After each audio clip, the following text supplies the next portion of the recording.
Hi, Hello, everyone. friends. Actually, let me get some light on my face. That'd be good, wouldn't it? Could be. I'm in the dark today. My hair is literally so fluffy. I have a It does fan. look a bit fluffy. It's this It's so fluffy. humidity. It's hard. Yeah, I had to. So I dried it. Or I didn't. I was like thinking of blow drying it, and then I was like, I'm absolutely not doing that today. So I put like some product in it, and it's just gone. Phew. So I'm like, cool, great.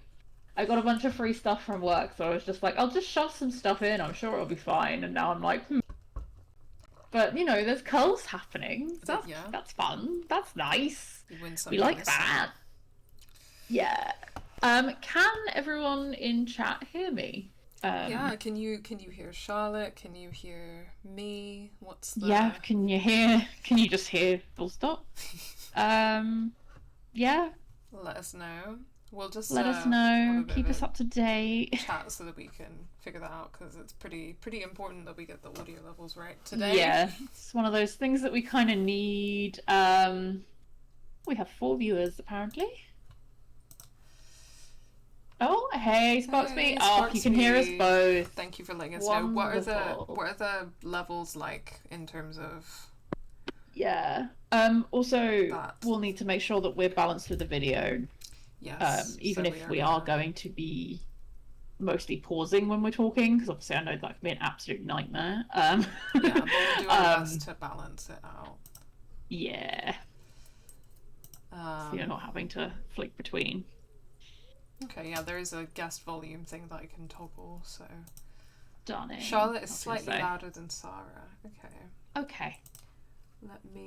In terms of life, or So I think in terms of the. Okay, I've cranked it down a little bit. Let us know how that is. yeah, keep us up to date with that one.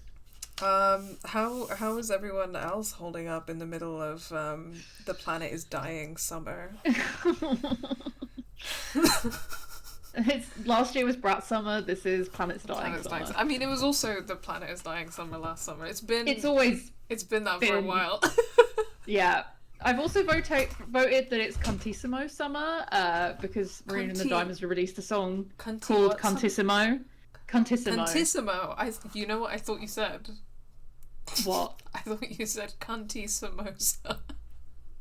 I mean, it can also be a Cunty Samosa Summer if we really try hard and believe in Cunty ourselves. Samosa summer.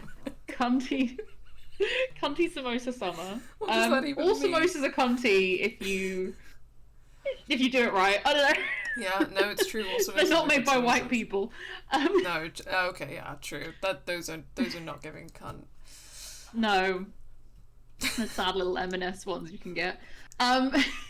Anyway. Okay, cool. So it seems like audio levels are looking good between you and me. That's good. We needed some wins, you know? Yeah. In classic us fashion, it's setting up has been A a time. bit of a time today. You know, we've been through worse, so We have. Well, we'll see. We haven't played the video yet. it's true. I hope I haven't jinxed it. Yeah. Um, Hopefully not. Is it worth I made doing? myself an iced tea, but I've drunk most of it now. I've got a IKEA cola flavor drink. Ooh. Nice. BDS compliant. BDS compliant, baby. Is it worth us doing a little sound test before we properly introduce everything, sit here, watch I would say yes. Yeah. We should do a test. Okay, because so it's us. I will probably say this. Oh, look, Claire's angry face. I will probably say this again before we properly start, but I'm about to be completely mortified at hearing the sound of my own voice in this video, so let's just do it. Yeah. It's gonna be okay. Okay, yeah. So if chat, if you could let us know, I'll just play a little bit of the video. We'll talk and let us know if the video is significantly louder or quieter than we are. That would be great. What? I've been telling the same fucking story for 3 weeks. How much longer? I can hear it. That's Until it good. makes sense. That is very good. Until you get it right. That is good. So, Hi, Adam. Hello, Welcome in. Adam. You We're just claim doing a that little Officer sound check Matthews' before we death get started, so was an welcome. If accident? you could let us know in So why chat didn't you how wait the for the video police? sound level is Sorry, I was curious. compared to me and Charlotte, that would be You're absolutely innocent, great. don't act guilty. Yeah. we're gonna try and not like play loads of Was things at once, Daniel but it's involved? just Is that for- why you can't for- talk? No, of no. your I own And voice. you're audio absolutely voice, sure so you your don't dad have to didn't flip go after the through, officer. Exactly. different levels of sound. Hurry up, Yeah. Sean. Yeah. There we He go. came outside. Then Get he was it together, killed. Sean. That's what he did. Just guilty of being. Who knows? I hear you, but Guilty of being brown. Guilty. Anyway, how was that, you I guys? was about to say guilty of being brat, but yes, that's Guilty of being brown. Stop. Esteban is brat. Yeah. How loud do you want the video to be in Clara's enduring voices? I mean, I guess, like... We'd like it to be similar, Yeah, it's like a similar level. so that you don't have to keep, you all at home don't have to keep like changing your levels on your sound every time we flip from us talking to the video. Yeah, basically. exactly. Okay, Sparks V says level seems good. I'd put the video volume slightly lower, so I've just cranked that down slightly lower, and we'll do another sound Slay. test. And thankfully, this is a Test. clip where they're you speaking. sure you didn't get instead upset of and me. go after the officer? Hearing It yourself. happens. Jesus. Oh. I will say, like, because obviously I've edited a lot of like TikToks and stuff to do with our video essays. There is like, you know, your monsters video about vampire, etc. Chris now will just go monsters in your like accent just randomly because we heard it so many times because the trailer I made started with you saying monsters and it's really funny. Not me being a meme in your household. Yeah, basically stupid couple inside jokes 101. Okay, I've tried to... Sparks V said to crank it lower, Adam is saying to crank it slightly higher. I So think that's slightly just- lower is not going to be the end of the world because we've also got subtitles on it and also Your father would have Yes. it's yeah, I think it's fine. Monsters, yeah, Monsters. going viral. It's just the thing is as well, when I hear it, I know that I have like a radio voice. You know what I mean? Like I have a voice really that what? I'm doing when I'm reading that is not how I Yeah, sound. well, you're like when doing the kind of like atmospheric scene setting. and it's so yeah. to be perceived. I don't know why we do it. It's also like because your accent is like not. It's like you can really hear your accent in that, if that makes sense. Yeah, this is the anyway, thing it's that I just- struggle with because of my accent. I'm always like, I don't know how to like sound good in this video essay. How a voice? Who are we? No, it's true. Okay. Okay, I think we'll just stick with what we got, and then if it's becoming insane, let us know, everyone. I think that's the way to go. Otherwise, Okay. we'll be here forever, Yeah. Okay. It seems like it's okay. So on that note, being perceived. shall I pass it to you, Charlotte? Yeah, I guess, yeah. Okay. So this is a little idea I had a little while ago to kind of talk about the cool video essays that we've done over the past 5 and a bit years. How long years? Like 6 years now? Yeah, like 5 years. So this video was like one of our very first videos. It was my very first video. And Damn. it came out in June 2020. Yeah. What a time that was. So literally, yeah, 5 years ago. Yeah. 5 years time. Yeah. So yeah, that's crazy. That's how long GameAssist has been assisting games. And yeah, we thought it would be a cool idea to, I guess, chat about the video essay itself, chat about the legacy of the game and kind of how we feel about the game now. I know obviously the two of us do a stream a year and a half ago of this game. Yeah. It's like a year and a half. Damn, fucking hell. Oh, time continues to scare me. But yeah, so I thought I'm gonna kind of, I guess, host and ask Sara the questions, and yeah, we're gonna chat. We've got some questions in the tank, but if you wanted to ask any in chat, you can ask them. We're not necessarily going to answer them immediately, but I'm going to make a note of people ask in the chat, so we will have words.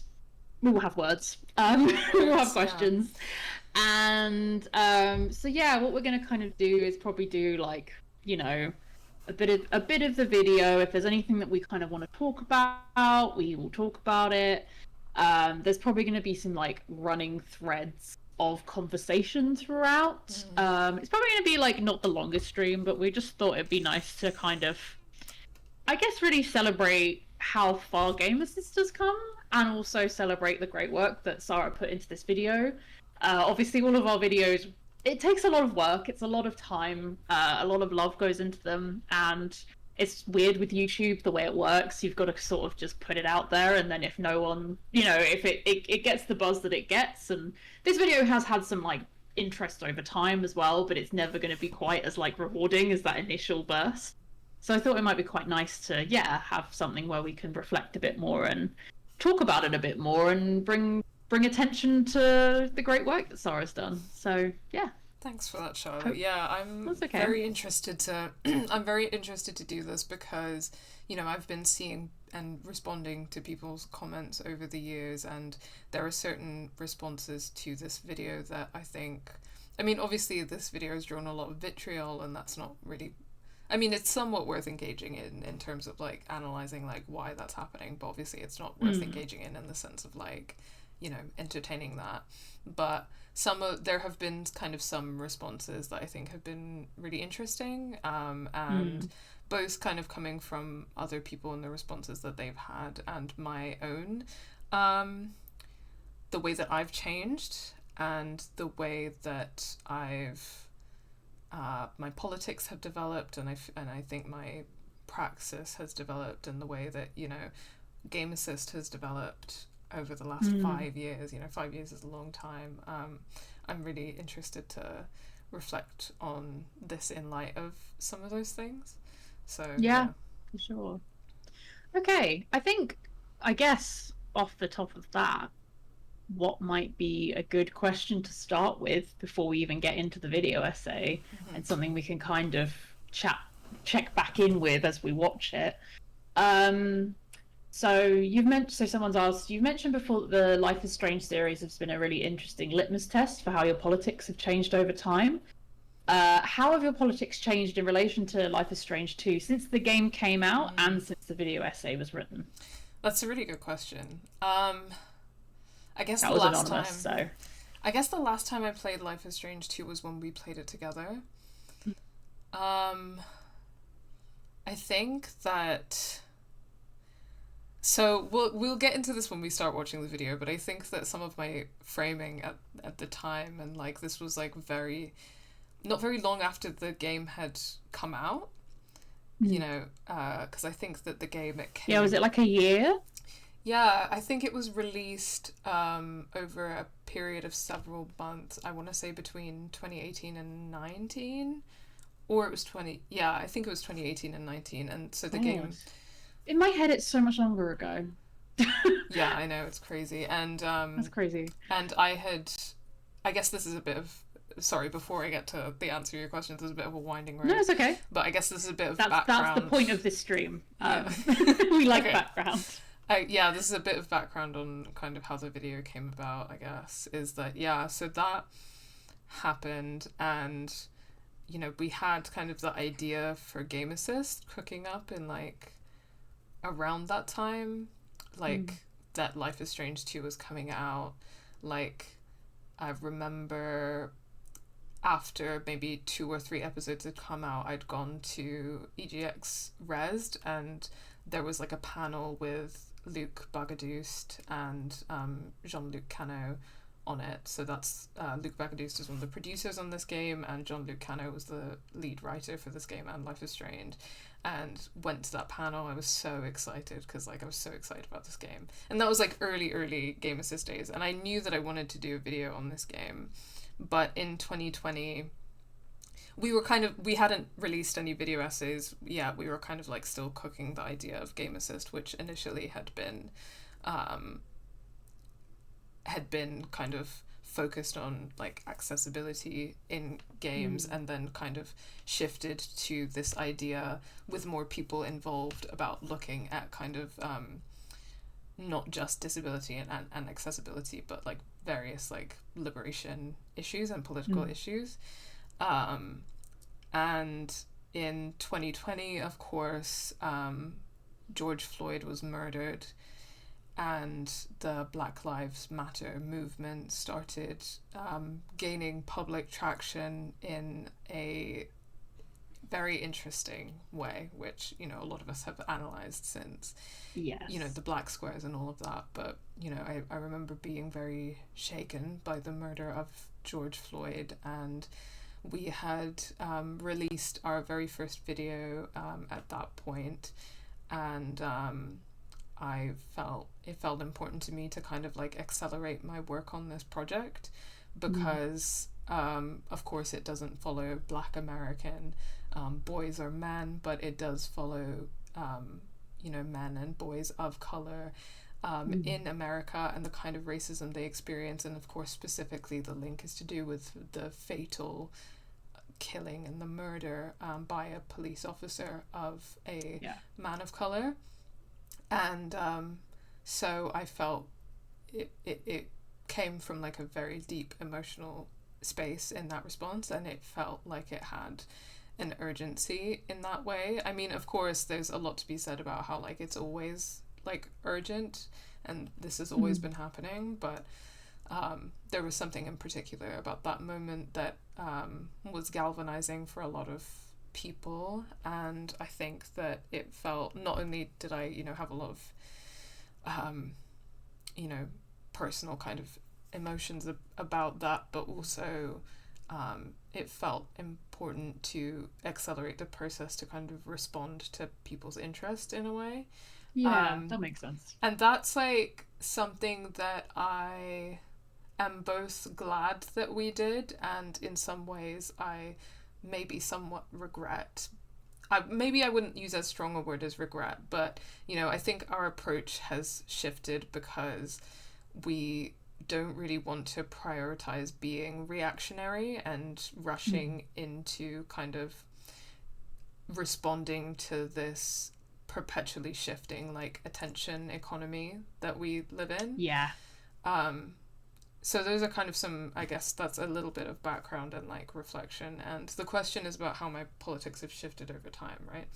I guess and we can come back to it. We don't have to, it's straight. I mean, there might be additions you have across as we watch the video that, you know, I guess I thought it would be a nice one to bring in, put in your mind before we start, because it's a good starting point, I guess. Yeah, it's a very good question. I guess for now, and then we can kind of like discuss this more as the essay goes on, because it will bring a lot of specific things. I can respond to how my politics have changed, but that's kind of one thing, is that, like, you know, when you're trying to create like a YouTube channel and gain popularity as a YouTube channel, I think you do get it in your head that you have to constantly be producing content and responding to this attention economy. And I think from the way that our collective approach has changed is that we don't want to be like that.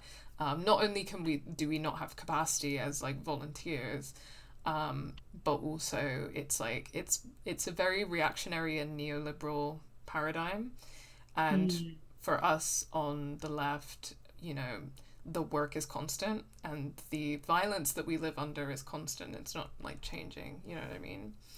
I think obviously like there are ways in which responding to certain things and moments can be important, but perhaps like not in that kind of like reactionary, like trying to follow the internet trends kind of way, which obviously very cynically was how a lot of people treated BLM. Of course. And I think that was a huge part of the problem, was that like reactionary performative approach was not, you can't sustain it because everyone moves on to the next thing. Making it sort of more of a trend than a, you know, genuine belief that people hold and want to interrogate and work through and things like that. Like I remember like the reading lists that were coming out around that time of people being like, these are all the books you should read and blah blah blah, and you know, like it's a level of focus on an issue that we often can't maintain without kind of making time for something and really thinking about it and being more thoughtful and sitting down and reflecting more. I think it was a lot easier for people to just post a square and fuck off, I And guess. move on. Yeah, but interestingly, Adam has said George Floyd and the BLM protests were my personal political wake-up call. Yeah. And I've, heard that from a lot of people. So I do think it should, Yeah. for some people, this was a paradigm shift. Like, it did change the way that they viewed the world, and that is good. But yeah, many people obviously were very cynically and selfishly responding to it. And I think the difference is mainly just in like how people, what you did with that, I guess, at that time. Like, was that wake up call, or was it that trend that you followed and then moved on and didn't really think about it? And I mean, I'm guessing most of the people who are watching us, probably, if they didn't feel like, didn't have an understanding of liberation politics before that happened, hopefully, I'm guessing if you're here, you probably do now. I hope so. I mean, we've received I doubt you're the kind of people who didn't, but you never know. We have received so many wonderful comments over the years about how this game and or my commentary on this game has like shifted people's worldview, and I think that that's like incredibly affirming for like what we try to do at Game Assist. But I guess it's important to say this video was gonna happen. Like, it was going to happen no matter what. 100%. Because I think it's also... Yeah. Sorry, I was just going to say, I think also worth adding, I guess, that in a way this game is also made in reaction to an event, which is, of course, the 2016 US election. And... Yes, it was indeed. I mean, this is about as reactive as the game industry can be. So... Yeah. And it's really interesting you bring that up, because in terms of, like, the politics of this game, like, I think that there are a lot of critiques that can and should be made about this game, where I think the kind of the whiteness of the creators like does come through, and there I do somewhat talk about that in this video, if not perhaps not enough. And I think that making a video game after Trump got elected about racism in America, and you're a French developer, is fascinating on many levels. Because in the first place, and this is something that we've been cycling through, we're seeing it again, we're experiencing it again, that liberals seem to respond to Trump's presidency in a very particular way. And then we of course saw that before Trump we had like the Obama presidency, which was just as violent for people in the global south, people of color within America. But Trump in a lot of ways, like, which isn't to discount some of the ways in which he like accelerates certain processes, or like but this violence is constant, right? Like, Obama was just as responsible for it as Trump is. But liberals are potentially partly because of how certain demographics are threatened by Trump, like white women, for example, like in a way that they weren't necessarily under democratic kind of administrations. But of course we see Joe Biden getting elected, and then they're like, and then they don't care anymore, they take a backseat and again. then suddenly it was like, oh, do you hear that? I can't hear a thing. Yeah, and then again it's like the violence is constant. Joe Biden is literally like perpetuating the now almost 2 years ongoing genocide on Gaza, and the kind of democratic neoliberal like establishment is perpetuating that constant violence, which at times is even worse than it is under Trump's presidencies. And then people only care once Trump gets elected, right?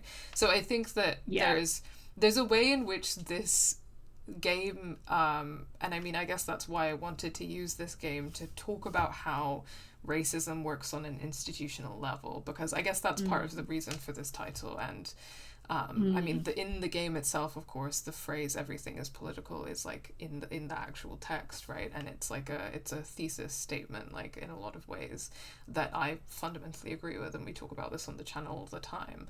But racism, a lot of people think that it's interpersonal prejudice, right?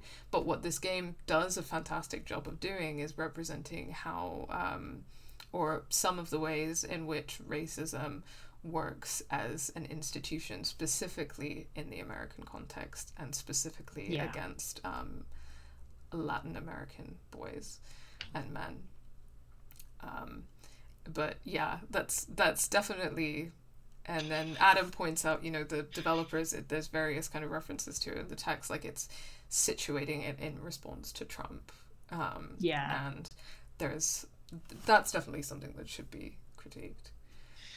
Yeah, I think I was going to say as well, I think a common criticism I see of this game is its point, which is, people will complain like, oh, well, there's no like good way of like, there's no way to like, I guess, you can't change a lot of stuff. Whatever Sean's choice is, he cannot change certain things. And people seem to miss the point of that quite often in the critique, and it's like that. Yeah, that's the text, my guy.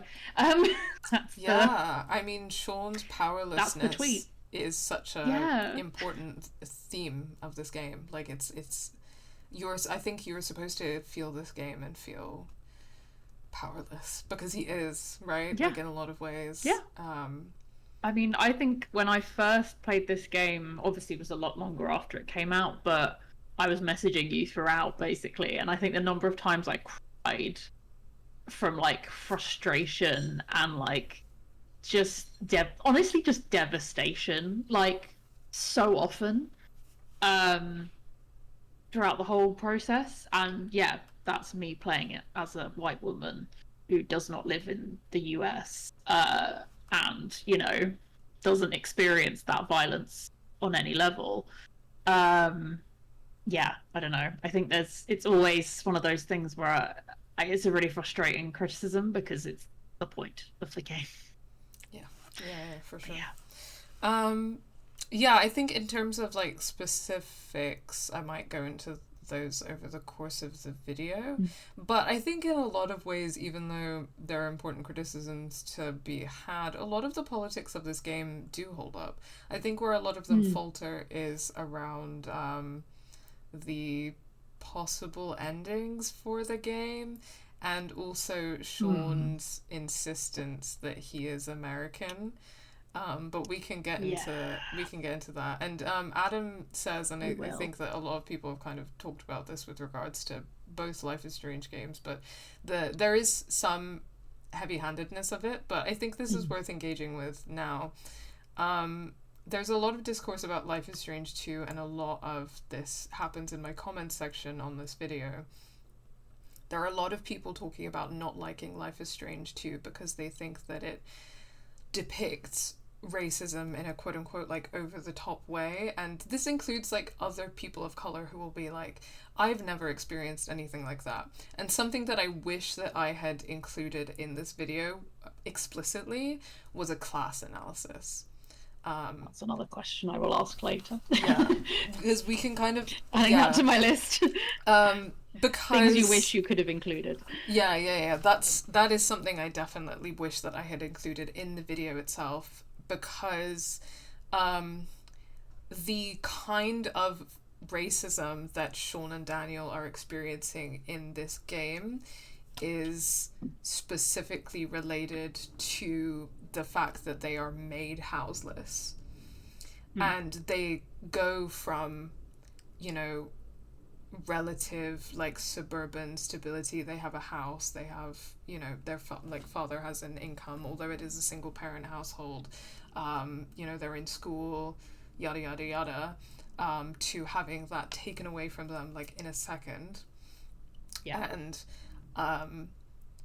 that shifting class position is literally how the game starts, you know what I mean? And there's a lot to be said about how racism and race and class are, fundamentally structurally entwined, and that's a big part of like what's going on in this game. And I think the game itself does make some kind of comments on this, particularly in episodes 2 and 3, where you encounter the kind of drifters, right? Who some of them are racialized people and some of them aren't, but like, Cassidy and Sean and characters like that, and the experiences that they have as houseless people, is a really big part of it. And I think that the way they relate to like Sean and Daniel, who have lived a life of relative privilege up until this point, is a fascinating kind of point in this game. But you know, it should be said that a lot of the moments of like very extreme, very like particularly explicit or horrible racism in this game are happening because these like frothing at the mouth, like violent racists are looking for an opportunity to humiliate a person of color. And who better to do that to than someone who is somehow precarious. They don't have a home, they don't have documentation, they don't have, you know what I mean? It's like it's the same way that like killers target like sex workers or undocumented people or houseless people.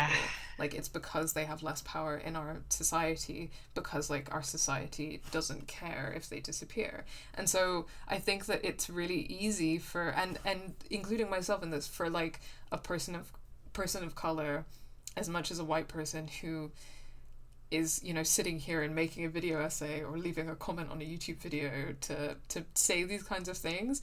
And, you know, ultimately I've never like slept on the street. Like I've never had the experiences that these boys have had. And the kind of racism that I experience is totally different because of my class position. And that's something I really wish that I talked about more in this video. Okay, interesting. We will come back to that question, I think, in terms of things you kind of wish you'd included. Shall we start the video? It's 40 minutes in, so I think that's a good time. That's a good time to start. Yeah. Should we do a quick chat catch up? I'm just seeing. Yeah. I mean, with Obama, it should be said, like, obviously on an interpersonal level, he experienced some amount of racism, but it should be said that he was perpetuating the institution of racism, you know. Again, he dropped more, he deployed more drones in warfare than had been deployed under the Bush presidency, right? And he was a black man. So again, it's like looking at racism on an institutional level, and in fact how black people and other people of color can perpetuate it. Yeah, definitely. Trump's America, blah blah blah. Okay, no, that's fine. Thanks for your comments in the chat as we go, everyone. Cool. Let's get in there. Okay. Yeah. Go for it. Because I'm in control of the playing and pausing, you're very welcome to be like, can you pause? Pause. Yeah. Or just pause. Okay. You can just say that. I will. Okay. I don't have control. I feel weird. I feel powerless. Wow, thematically relevant. Let's go. I know.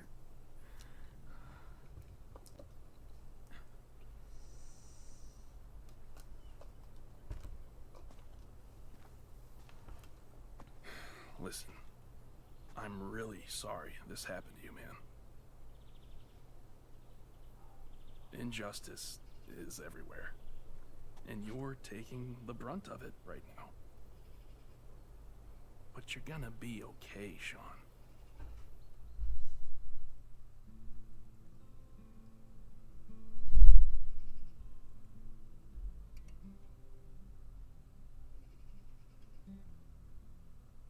As I begin to write this essay, it's the 3rd of June, 2020. Aww. 6 months This is so to this fucking day, weird. the final episode of Baby Don't Farah's Knock Avatar. Entertainment's Life is Strange 2 was released. There we go. It That had been 6 evening, months. After a long day at work, I sat down to play it with some friends, filled with trepidation. I cracked open a beer to calm my nerves. I don't drink We anymore. argued over our Yeah, I was gonna say, decisions damn, that you were night. drinking then? Maybe Shit. I cried during those 4 hours. I don't remember, but afterwards I could barely speak.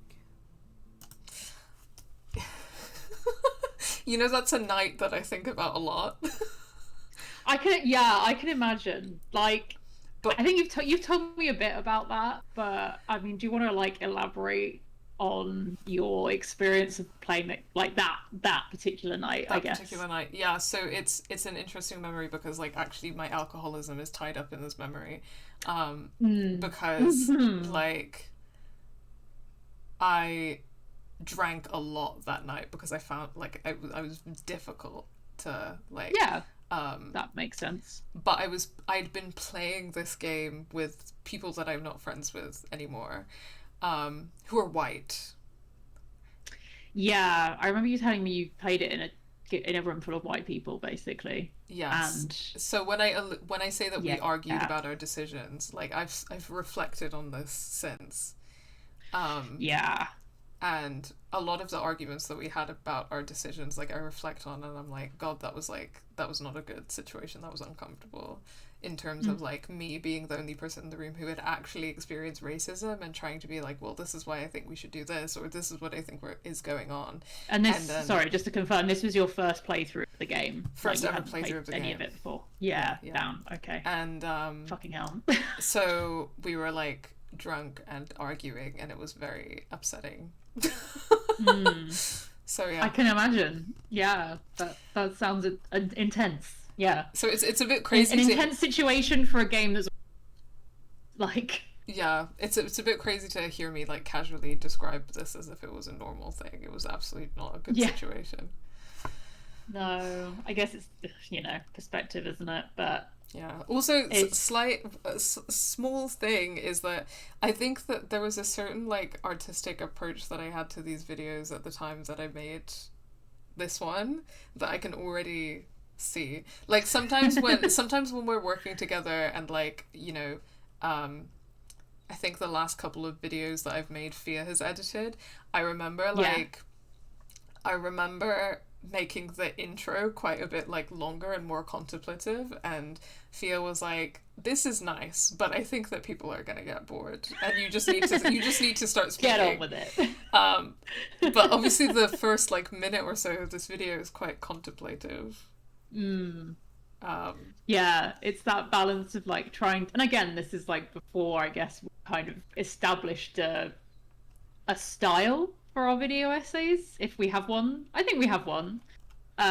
This is like such an early stage of that it's funny to kind of watch back and think about, obviously in the context of me writing essays and things like that, and obviously also I was a time, like I was. So yeah, it is interesting kind of how that's changed over time, I guess, and also just the different approaches we have, and also we've obviously brought a lot more people on board since this point, which a game as this was 3 people at this point, is that correct? Yeah. I think now we're very collaborative and very like I'd like to think more focused in that we help each other out in a lot of different ways. Yeah, definitely. And one of those ways is giving feedback and sort of talking, having that discussion, I guess. Yeah, we were of definitely like, how do you start this video? like figuring things out at this point. But actually, in a level, I think that there was actually, when I was working on the Telltale video, there is actually something about the editing style of this video that I kind of wanted to go back to, because I mean, I'd made a lot of videos in the interim that took like a very different approach, and I do think it was like, trying different things is good, and there are things about those videos that I do like, but there was something about this video that is like just like a deep dive close read of one game that I really wanted to go back to. So when I was doing the Telltale video, I was actually kind of trying to channel this video a little bit. In response to Adam's question, I think there's 5 of us now. Yes, is that correct? I think that's right. I'm now like, oh my god, have I missed someone? Yeah, I think there's 5 of us now. Okay. Play? Cool. Yeah, play. Hi, I'm Sara. Pronouns she, they, and welcome. They, to she. Games Also different pronouns. Massive Yeah, I was trigger gonna say, warning wow. ahead for this video. I will be discussing racism, racist Not that different. It's abuse mostly and because, violence, like, psychological abuse. I think this was around the time that I was like police launching violence, and the multiple violence pronouns. of border control. And what Some I of found this is that a will lot be of people depicted on were just calling me she. including characters using racist Yeah, So it's which hilarious. I think is kind of every person I know who's been a These she past they couple at of- any point has been like, everyone just she. Yeah. So yeah, I think it's I understand basically. weeks, I've been revisiting Life is Strange 2 for the first time in almost half a year. I thought it was weird that I had been able to play the original series again and again and again in the space of a single year. So much so, I knew inside out every single decision, every outcome, every line of dialogue. But this sequel I couldn't touch again for almost 6 months. Why? Makes sense. It wasn't that I didn't love Life is Strange. It was just 2. fucking hard. In many ways, I think it may be Yeah. the most important game of my lifetime. Yeah, that's the kind of hyperbole I wouldn't use anymore. That's most important game of my lifetime. That's the kind, that's a big statement. And that is I a big statement. realized I don't was disagree, exactly but it. it's a big statement. It is a big I would phrase it differently. I'd be like, Yeah. I think Had it's... any other I think, again, sorry, I was just going to say, because of our, I guess, changing politics, and I guess we are further, well, I hope we are further and further away from liberalism as in ourselves, me and you, that I think has also impacted it pretty heavily. Because I think had I played this at the time it came out, I would have it up. Now I'm a lot more practical and a lot. I mean, you know, I hope I would have still brought to it. I think certainly, like, there are certain attitudes I had then that I definitely still have now. I very much already had my like political awakening, but I think I've definitely come further and further left over time, as we will be. definitely. That's the story of life yeah. is a constant journey further and further left, I hope. Yeah, I think that's the correct take. Whenever people tell me you get more right wing as you get older, I'm like, absolutely not. No, I get more left wing as I get older.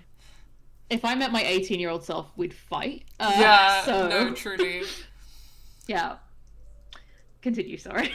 game ever forced me to re-experience the trauma of racism, let alone in so visceral and relentless a way. That's still Playing largely an elf true. in Skyrim or an android in Detroit Become Human really David Cage mentioned. And you can keep your eye out for some content from us on the deeply problematic trope of fantasy and sci-fi racism another time. That's a video I've been promising for years. It will happen eventually. One day. In Life is Strange 2, you literally travel across America and find racism everywhere you go. This you do. is That's a a good game point. about how racist violence is woven into every aspect of American Sara life. cooked with that. If in Life is Strange 1, the all-seeing eye represents the ubiquitous and inescapable violence of the male gaze, a statement which could be the premise of a whole other video in itself. In Life is Strange 2, it's the eye of the American state, a police state, a racist state in its very DNA. Even in the farthest reaches of America, as Karen says, you can't escape reality. Even here. Damn, so that's the intro. Do you have any thoughts on that? I mean, yeah, I guess it's... Yeah. I'm just like, yeah. Yes, queen. That's true. It's the whole thing about, like, the eye of the carceral state. I guess, like, I talk a lot about surveillance in the video that I made later on about justice. Yes. But it's quite an interesting... I guess, like, I've been thinking a lot about, like, doing a video on, like, liberation theology and video games at some point. And it's quite interesting because there's a sense in which, like, the carceral state, like, I think Foucault kind of says this in Discipline and Punish, but there's a sense in which the carceral state, like, or is it, no, actually, I think it's the book that I read about Muslim political prisoners that talked about this a lot, is the state kind of, because it wants you to feel that you're being watched in, like, everything that you do is being watched, that it's essentially, like, omniscient. There's a lot of ways in which, like, the state is trying to present itself as being God. You know what I mean? And so, theologically, that's a really interesting theme. Because in the first game, it's like you have the eye of God everywhere, like. Yeah. And in this. And we're seeing so much from, like, third person and ooh, that's spicy. Yeah. That's a spicy take. There's something in there. I've always thought that, like, the original game that I wanted to do like something talking more about like the gays in it. For a second, my brain just went the gays. The gays. I've already kind of done that, but the gays. I think we may have covered the gays. gays. But the gays, I understand. Yes. Yeah. Because and actually, like surveillance and stuff is obviously a theme in the first game as well. Anyway, yeah, more video essay ideas that will take me 10 years to do. You know, that's the beauty of time. Oh, no problem, Adam. Thanks for stopping by. And yeah, thanks for joining, Adam. And that's what we aim to do, is to get people to think deeply. So appreciate it. Yes. Okay. 100%. Let's start again. Episode of Life is Strange 2 is punctuated by the story of the Wolf brothers. In these segments, Sean recalls what has happened in the story so far by casting himself and Daniel as wolves, moving through the world, meeting fellow animals, and being chased by hunters. Layla in my ear. This metaphor is deeply significant and is woven throughout the story in other ways as well. I love your Wolves delivery. connect the brothers to Puerto Lobos, literally What do the you place mean? So of good. wolves Making... in I don't Spain, know. to It's their just father like. and to his homeland of Mexico. Do you want to pause So and the we'll chat? I don't know. Like, it's not critique. It's just like, it's just sweet. I guess I'm just Aw. like, oh, Baby Sara. I don't know. Baby Sara, like you're. It's like that again. We talked a bit about like the kind of attention economy, like YouTube, and but it's that way of being like, this is the most important thing you ever hear, kind of that delivery. And I don't mean. I think it's a really good video, but I guess I don't know. From 2025, I'm like, oh, you know, like you get what I mean? Yeah, definitely Like the do. way that we all did video essays back in the day is. It's changed. It's changed over time, right? And yeah, I don't know. I just think it's really sweet. Sorry.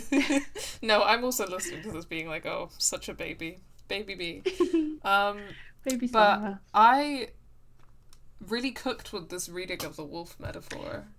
Yeah, you did. The Lobos. Yeah. So me trying to pronounce Spanish is embarrassing. Sorry for everyone involved. I mean, look. As a white person, I cannot critique this. Is connected to their ethnic background, to their blood, and to their nationality. This is reinforced when Diego, who is also Mexican, says to the racist vigilantes in episode 5, You hunt us like animals. Interesting that both the overtly racist vigilantes and the police are described as hunters. But I'll come back to that.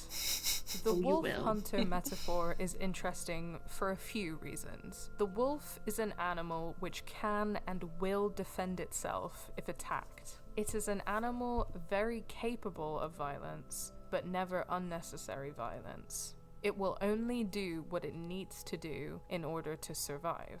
The wolf, in nature, is not an animal which is hunted. The hunting of wolves is an entirely constructed power dynamic imposed upon nature by man. All of this implies, first, that racism is man-made, not natural. Yes? That's okay. I was just saying you were cooking. Yeah. No, and this is kind of what I mean, that like, again, I like a lot of the stuff that we've done since, but in a lot of ways, like these are my roots, like close reading, like textual analysis, because like your origin story. Because like I guess a lot of people who have followed the channel like know this about me, but like I did English literature at uni, and like I love media analysis from the perspective of like analyzing the text itself. So yeah, again, there was a sense in which I kind of wanted to like come back to that in the last video that I did, and I had a lot of fun doing it. Yeah, for sure. This is important to say in a world where the idea that bigotry, inequality, and violence are necessary or natural parts of human life is prevalent. It's just human nature, we're told, to fear what we don't know, to abuse power, to be greedy. But it isn't. The naturalization of racism is in fact one of the major ideological tools which allows this system of inequality to flourish. We can't do anything about it, we're told, because it's just the way the world works, and so dissent is stopped before it even starts. The wolf hunter metaphor also implies that it is only natural to react with violence when you are faced with violence. If the writers had chosen an animal of prey to represent the brothers, for example, Art Spiegelman uses the cat and mouse metaphor to represent Nazis and Jews in his seminal graphic novel, Mouse, this would not be the case. In a cat and mouse configuration, Sean and Daniel would be completely defenseless, would simply have to bear the racist violence that they face without retaliation. That would be their destiny. That would be the natural order. This metaphor implies, instead, as Sean himself says, Fuck the rules. Fuck the We'll do rules. whatever we can to survive. Fuck the rules. That's fair. Yes, it is. My final point on this metaphor regards the domestication of wolves. As we know, wolves have been domesticated by man Layla's to loving dogs. it. As a metaphor, Really this is. could relate to integration. Often considered the goal of liberal or progressive society, the integration of immigrants and of people of color into the white Western world essentially means having them reinforce and contribute to the very violent and racist structures which oppress them, becoming non-threatening to the powers that be, accepting their fate as second-class citizens. And when they fight back, when they preserve their cultures, their languages, their histories, refusing to forget the wolves that they are, refusing to be domesticated, then they get put down. Mushroom. Okay, that's part 2. Any... Yeah. Dang. Yeah, I think... Shit. I guess, like... Like, yeah. I guess just to return to that, like, a thing about, like, I guess diverging from, like, close reading stuff for a bit and then kind of coming back to it more. I think, like, so I guess Game Assist as a team, like, as a collective, it's like our mission is about political education in a lot of ways and about, like, you know, community building and taking action. Increasingly, that's kind of something that we're starting to focus on more. And Yeah. I think that in a lot of the videos that are maybe with love to myself, like a bit more dense than this, or talk about a lot of games, or, you know, Yeah. talk about theory more, again, I think that that's good and it achieves those goals in a way. But I think that, like, close reading of art achieves those goals in a different way. And I think part of the reason why I remember thinking that something like this would be a good idea is because people love art. Like, art, it, you know, it moves you, it, like, is important to you, and it's very, like, human, and it's something that many of us, like, connect to. And so I think that being able to, like, say, hey, like, you guys, you know, you like this video game, have you ever, like, thought about it this way? That, I guess the concept behind Game Assist in a lot of ways was to promote political education by reaching gamers, like, where they're at, which is, like, you love this game, have you ever thought about this game in this way? Yeah, and I know we've talked about before how it's an interesting approach that doesn't happen as often as I think it should with video games as a medium, because I think obviously we talk about literature, we talk about film, I did a film degree and literature degree, complicated, but we talk about both of those mediums very much in terms of, like, what their meaning is. We really do analyze them a lot more. That's considered a lot more, like, normalized, I guess. Whereas with video games, even though we are the difference with video games is you are forcing someone into you're having to live empathetic experience just because you are role playing something. Whatever game it is, you have a perspective, and you are put into that perspective, and you have to respond accordingly, whether that be, you are playing a fucking shooty bang bang game and you go shoot certain people or whatever, like, whether it's a story-based game or a different kind of game, you have to make those decisions, and you interact with the story in a particular way. And I think that is really rich ground for that political discussion. And I mean, as with things like when you talked about Telltale's The Walking Dead, like, your construction of both Lee and Clem is shaped by your politics to a certain extent, and you could approach those games in a very different way if you were a very different person with very different kind of politics, and maybe you would get a different experience, or you would have a very different experience with the story. So I think the niche that Game Assist has always fulfilled for me is that using an approach that is, kind of, that more textual analysis onto video games, which don't get much textual analysis. I mean, you get a lot of, like, people being like, video game theories, or, like, you get a lot of that, especially on YouTube. You don't necessarily get it from that, like, more academic perspective. And I mean, there are obviously, like, academic studies into games. I'm not saying that doesn't exist, but I guess it's that kind of, like, combination of all of those things that I really enjoy. No, but it's a great point, and there are a couple of things I'd want to pick up on in that regard, which the first is, I guess, that, like, a lot of academia about games, like, that exists is, like, really inaccessible or really dense or really difficult to read, and I do have a problem with, like, the culture of academia and how kind of, like, masturbatory it exclusionary can be, and exclusionary as well, and I guess from the perspective of, like, if we're viewing kind of the project of Game Assist as, like, consciousness raising or political education, which are, like, both, like, Marxist, like, terms and frameworks, like, which just means to, like, educate the working class about, like, how their own oppression works and how to fight back against it, like, a huge problem in the left is the inaccessibility of that. For example, it's stuff like, obviously I think that Foucault or whoever, it can be really useful, but, like, it's a fucking slog to read Discipline and Punish. So I kind of thought, like, it's not a hot sexy read. It's not a hot sexy read. Not a beach read. No, even though, like, I know that he's a hot sexy gay French man for people who are into that, the bold academic type.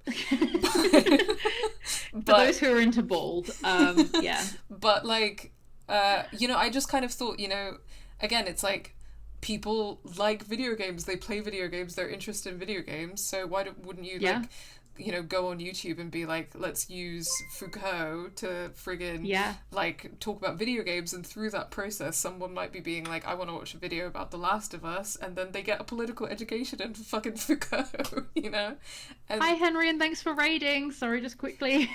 Hi Henry. Oh my god, we've been Hi, raided. Dan. Hello guys. Hey friends. Welcome. Henry, you've been playing Crusader Kings, right? We're doing a director's commentary stream. That's what we're doing. How are those kings crusading? Those kings crusading. Now that's a game with politics. That's a game with politics. That's politics. I was going to say something and it's completely left my brain. There was one other thing I think I was gonna say, but I don't remember what it was. So we're both doing great. We're trying to remember what we were gonna say. They've started crusading. Oh, they're kidnapping the Pope? Slay. Okay. I mean, the Pope at that time, like the Crusades, the first Pope, the one who was like, go to the Middle East and kill all of those people and steal their land. Fuck that guy. Yeah. So yeah congratulations. What was I gonna say? I don't know. So we were. That's gonna really annoy me. I guess we were talking about like political education and art and Foucault. And then... it not being accessible, and Yeah. Oh, I remember what I was going don't to say know. in the meantime. So Okay, you were kind of let's hope talking it's about the same as my point. you were talking about like the Telltale's Walking video, the Telltale's Walking Dead video. God, that's such a mouthful. Yes, And the how walking video. the walking video, and how in that I kind of like part of my analysis is talking about how you as the player, your entanglements with like the avatars of Clem and Lee as they experience racism and misogyny and so on in the world. And Yeah. that is something I don't think I did in this video. And I think that like more of an analysis about like you as the player and your entanglements with Sean as a character would have been really good. And I don't think I did that in this video. Interesting. And I think that, yeah, if I had taken more time, or if I did that today, I think that's something I'd really want to include, because I think that what I did here, again, I think it like there's a lot of good stuff, but I think that I approached the textual analysis in a way that was kind of like interchangeable with like book or film analysis, you know what I mean? Like I didn't really analyze the kind of player avatar entanglements and how meaningful they are for playing a game about racism, because this is a debate that kind of a very important debate that persists within video game like academia and like critical spaces is the idea of empathy games. Have you ever heard that term before? I have. Yeah. Heard So it. empathy games, for people who don't know, it's kind of referring to a game that's about a social issue like racism or transphobia or so on. And in the game, you're playing as a trans person or a person of color or what have you. And through the game is constructed in a way, or the developers kind of express an intention that you play the game, and in the virtual space you experience racism or you experience transphobia or whatever, and therefore You therefore gain empathy. yeah, because you now understand what racism or transphobia etc are like, which obviously you don't. Sorry, Layla, I just smacked her in the head. Oh no. From my hand waving. And I think some of the critiques of Life is Strange 2 that I think are kind of important ones to engage with are like through that lens. Like in no universe should you be playing this game and being like, I understand racism now. Yeah, I think it's a take. It's a depiction. That doesn't mean it is anything like living it. Yeah, I But mean, I period think, point yeah. blank, it's like playing a video game is not the same thing as experiencing racism, because No. like you turn off, like if you're a white person playing this game, you turn off the game and then you don't, And it stops and then existing. it's done, right? You don't Yeah. experience it That's like over. in the world every day and in like minuscule kind of hundreds and thousands of interactions like all the time. you Yeah. know? I think also it's always from the perspective that the person who's playing the game does not experience racism, which, as in the usual understanding of what an empathy game is. Yes, it's a great I point. think Yeah. it's always from the perspective of assuming that the viewer is straight, white, male, often, able-bodied. And that's not a good phrasing. What's the not disabled? Non-disabled. Yeah. Non-disabled. That's words. It assumes you, and that this is like teaching you what that experience is like. Whereas I think most people who experience any of those approaches then try to play some kind of empathy game are probably going to feel a way about it, because it's always coming from. It's almost like it's always going to like dumb down that experience to. Yeah. That's not a good phrase either. But you know what I mean. It's always going to it's gonna look kind of water like, down that experience. yeah. Yeah. And I think that, you playing this game, for example, is so this is not necessarily like a perfect analogy, but let's take the experience for me personally of playing this game, which I do love, and I think in some ways it captures a lot of like subtleties of racism quite well, but it is a little bit arguably heavy-handed. Whereas, and I do think it should be said as well that like the developers being French is part of the reason for that, because they're a bit heavy-handed in like Lost Records and Life is Strange as well, and I don't really like mind that much. It's also just like an approach from a studio. Yeah, like yeah. So it's like it's also worth noting they just being heavy-handed. Like that's kind of their vibe. That's kind of their vibe. That's who they are. English is not their first language. They're not American. Yeah. Like there's a bunch of factors, but okay, so contrast that with, for example, Thirsty Suitors, a game which I fucking love. It's not a game that's like about racism in the way that this game is, which is a whole conversation as well, but it is a game that has a lead writer that is actually South Asian, and I play that game and I'm like, I'm having a fucking great time. And people who are not from my background or the background of the creator, which we do have slightly different backgrounds, which is a thing, right? So like I'm not Tamil, so even though there are some things about her experience that I know, it's not like one-to-one, and it's not a perfect match, but that's and you know, you as a white person could play that game and have a great time, but it might not like hit the same way because it's written in a way that's kind of like for people like me, like, and it's not like, it's not being like, I'm going to explain what this experience is and like blah blah blah. It's not centering my gaze, it's centering yours. Yeah, exactly. And it's a rare experience in a game. Dan says, I think that people should make games where they're set in a fictional world where racism towards white people is a real thing. Then more white people would understand racism and nothing bad would happen. And also, I'm really glad I'm the only person to have this idea ever. It does always make me think of those fucking things that are like, you know, this engine recreates what it's like to have a stroke. Oh my or like, God, yeah. this thing, you know, you know what it's, watch this video and shit like that. Yeah, this is very like David Cage's Detroit Become Human, or you know that like one video. David Cage, once again French, but bad. You know that like video that went viral? Well, I think it was like both of our generations. That was like a world where everyone is gay and and straight. Oh my God, what year did that come out? I was at uni when that came out. I was in school. I was in high school. I remember. I was still straight then. Can we talk about that? Can we just discuss? Can we throw back? I feel like I keep having... Now that I'm 31, I have nostalgia in a very specific way, where someone will mention something that I have not thought about in over a decade, and I genuinely feel like in That's So Raven, where she looks at the camera, her eye, that's how I feel whenever I remember anything like that, where I'm just suddenly shot back to the past in a really uncomfortable way. That's what that just gave me, basically. That's crazy. Is what I'm saying. It's so hard to imagine you straight. I can't even picture it. That's good. I think that's a good thing.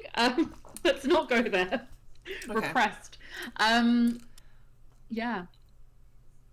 Like David Cage's Detroit Become Human, David Cage's Beyond Two Souls, David Cage's Fahrenheit. There's a running theme here. There sure is.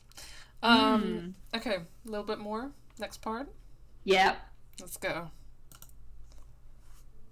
I've said that this is a game which demonstrates that racist violence is woven into every aspect of American life. But how so? Sean faces overt racism in 3 particular instances in this game. Episode 1, when gas station owner Hank Stamper kidnaps and beats him and his wife Hank Stamper. Episode 4, when a sadistic racist named Chad humiliates Chad beats him, and his brother Mike does nothing to stop him. And episode 5, when 2 vigilantes hunting illegals on the border shoot Daniel and capture Sean, and the cops stop them simply to take the brothers into their custody instead. If you're sensing a theme here, that's because there is one. Sorry, that should be on a bingo card for an essay that I've written. I love saying, if you're sensing a theme... If you're sensing a theme... Getting the ink, if there's like the vibe of a theme, if a theme is like floating in the air, That's deliberate, guys. Surprise. There are themes. Yeah, I really enjoy that. That's a good little Saraism. I like it. Are It's many very good. people in this game who posture to be better than those that they dismiss as rednecks, but they are complicit in racist violence too. It's like a little Outside of surprise, these but it's not a particularly surprise. No one's high-stakes surprised. Scenarios, Life is Strange 2 is constantly presenting us with the mechanics of everyday Oh, the mechanics of everyday Even some racism. of That's those so good. individuals that you are meant Bars. to love and trust are Cunty. complicit, and at Love that. times this is demonstrated through direct verbal parallels Oh, between Brody. said good guys and the police, the FBI, and even the so-called rednecks. Okay, so this is going to get into, like, this video does have some pretty good critiques of liberalism. So I got to give myself credit for that. It's about to kind of get into it. But it kind of, like, it's really interesting because we can get into it, but the comment section has a real problem with me describing some of these liberal white characters as, like, perpetuating racism. So let's get into it. Yeah, that sounds about right. Let's get into One that. of the primary later. mechanics of racism is gaslighting. Gaslighting is a form of psychological manipulation which works by making someone doubt I don't know about themselves. primary, but it is one. Gaslighting makes someone question Yeah. their own judgment or their own memory. Gaslight It gatekeep involves game assist, lying you know. to them, refusing to believe them, contradicting them, or misdirecting. All of these techniques result in someone questioning themselves and their beliefs. Gaslighting is an absolutely key technique in the psychological arsenal of racism. When people of More color bars. tell someone that they have experienced racism, they're often met Shit. with gaslighting. My God. Really happen? Are you sure it was racist? I know that person. They'd never say Oh, I something remember the like point that. I was going to make And like so on. 10, 20 minutes ago. Go on, then. Thanks, Charlotte. We were talking about using video games as a mechanism to talk about politics, and we were talking about like the kind of like textual reading and stuff. And the point that I was going to make, didn't and should have, is that it's also important to note that, or interesting to note that Game Assist obviously came about in 2020, or like late 2019, early 2020.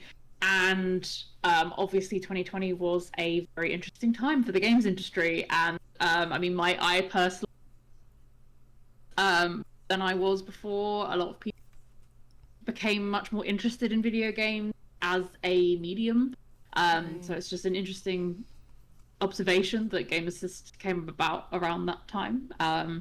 Yeah, that was kind of it, really. But yeah, it's true. Yeah. And I do remember like being in lockdown when I made this video, and being stuck inside, and being stuck inside was a huge contributor to creating these initial first videos and kind of like launching the project in a lot of ways. I mean, I worked from home and then worked on this, and that was kind of how my life was at that point. It was a huge overwork problem. I just traded my alcohol problem for an overwork problem. But anyway, yeah, that sounds right. Yeah, that sounds yeah, yeah, that's correct. That I know myself. Oh, apparently I'm cutting out every now and then. Like occasionally, but not loads. Oh, okay. And you hear it as well. Okay, cool. Let me know if it gets too bad. It's a slight signal thing, but we can get like 95%. My connection is saying. supposedly good, so hopefully it will continue to be alright. But yeah, obviously if you just miss like a whole fucking bit of what I'm saying, let me know. Will do. Cool. But yeah, no, that was just my point from 5-10 minutes ago. No, it's a good point. So when we call all forms of racism violent, including microaggressions, there's a word that I don't use anymore. It literally causes psychological trauma and damage to people of color on a daily basis. I don't really. Do you want to talk about why? Yeah, there we go. Yeah, microaggressions. I don't like that word. I don't really use it anymore. I think it's because like, I think that we should be calling all forms of racist violence what they are, which is violence. I think when you call them microaggressions, then it like, I mean, it's in the word, right? Micro aggression. Yeah, it diminishes the meaning, I guess. Yeah, and I think that it kind of like, yeah, it kind of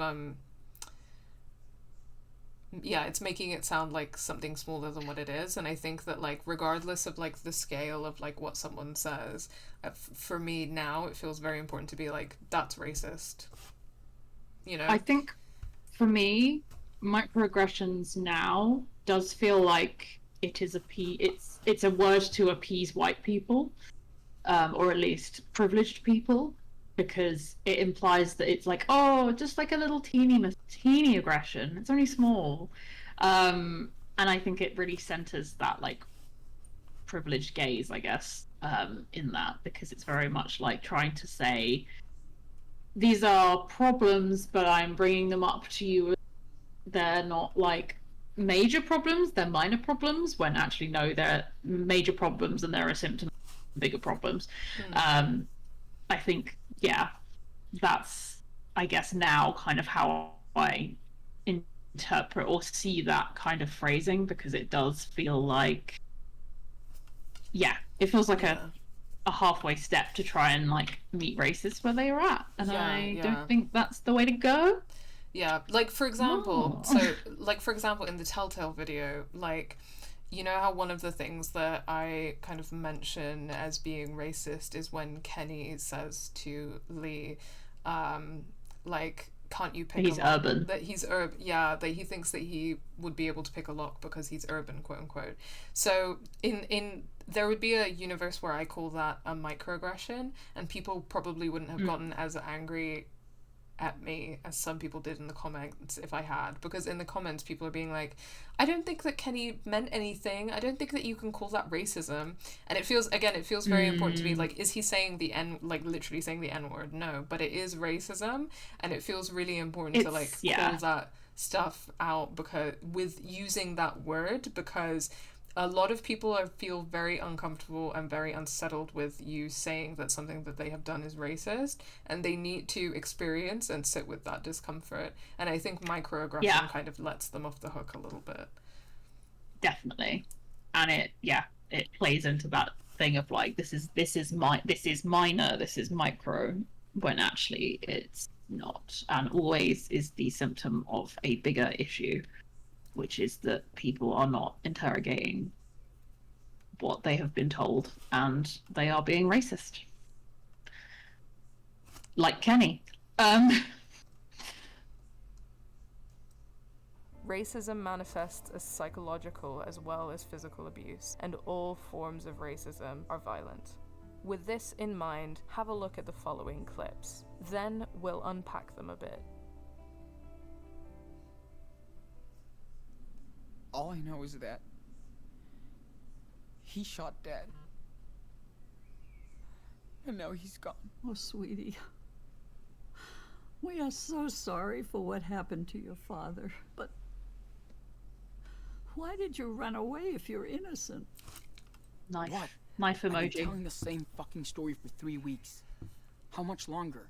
Until it makes sense. Until you get it right. So, silence isn't gonna help you now. You claim that Officer Matthews' death was an accident, so why didn't you wait for the police? Sorry I had to secure you. But if you're innocent, don't act guilty. Was Daniel involved? Is that why you can't talk? No, no way. And you're absolutely sure your dad didn't go after the officer? This is making me like want to be violent. Yeah. Yeah, he came outside, then he was killed. That's what he did. Just guilty of being... who knows? I hear you, but... you're sure you didn't get upset and go after the officer? It happens. Jesus, no. Agent Flores, Look at me. I'm in your walls. I needed to protect my I'm brother. coming for you. I'm haunting you. I'm haunting Running away you. from trouble is never a good solution. I know you guys got screwed, David fucking and Madsen. you think there's no other way out. And you're neck deep in trouble, all right. But you and Daniel can't just hide out forever. Is that how you see it? Oh, sorry. I think Okay. Layla is throwing Is up. she having a little... Ah, yeah, I know that one. I could hear it and I was like, is that what I think it is? Saf actually woke me up in the night the other night because she was throwing up, but because I was like, so I kind of vaguely noted that I thought I could hear her throwing up, and in my mind was like, oh, I need to do that, and then back to sleep. And then the next day we couldn't find it anywhere. So like, did I just imagine that? Because I just remember it sounding really present and like aware, and so the whole day I was like going, no, I must have just dreamed that, and then finally we found it, and Chris was like, nope, you were right the whole time, and I was like, crazy. Is it okay if I BRB so that I can clean Yeah. up the cat vomit? yeah, enjoy. BRB, Good luck. guys. Godspeed.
Hello, all okay?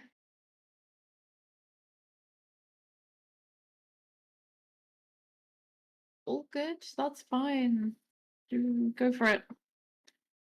Yeah. Yeah, Saf's been the same. She's like been throwing up way more just because, yeah, she's grooming herself a lot because she's hot. Um, so yeah, and also Saf keeps licking the walls, which doesn't help. No worries, no, you're all good.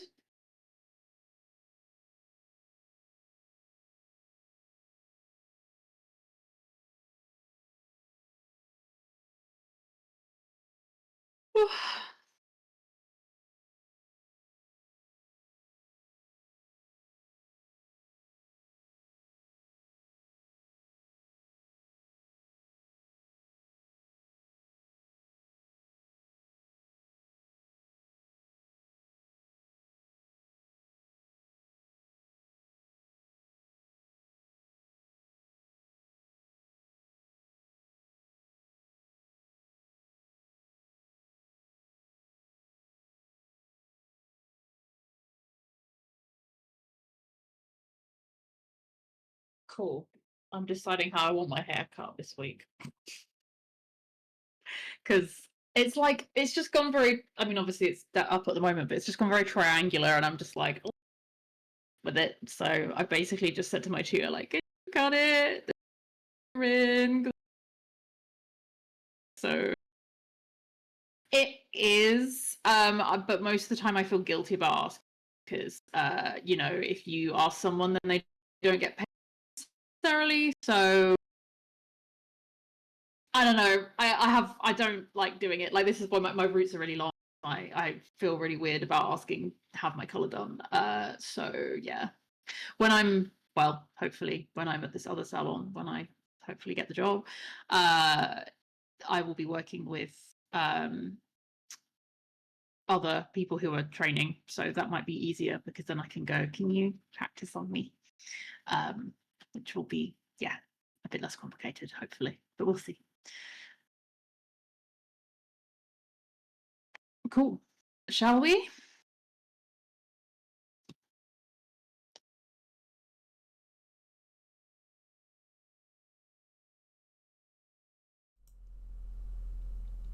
Hello, everyone.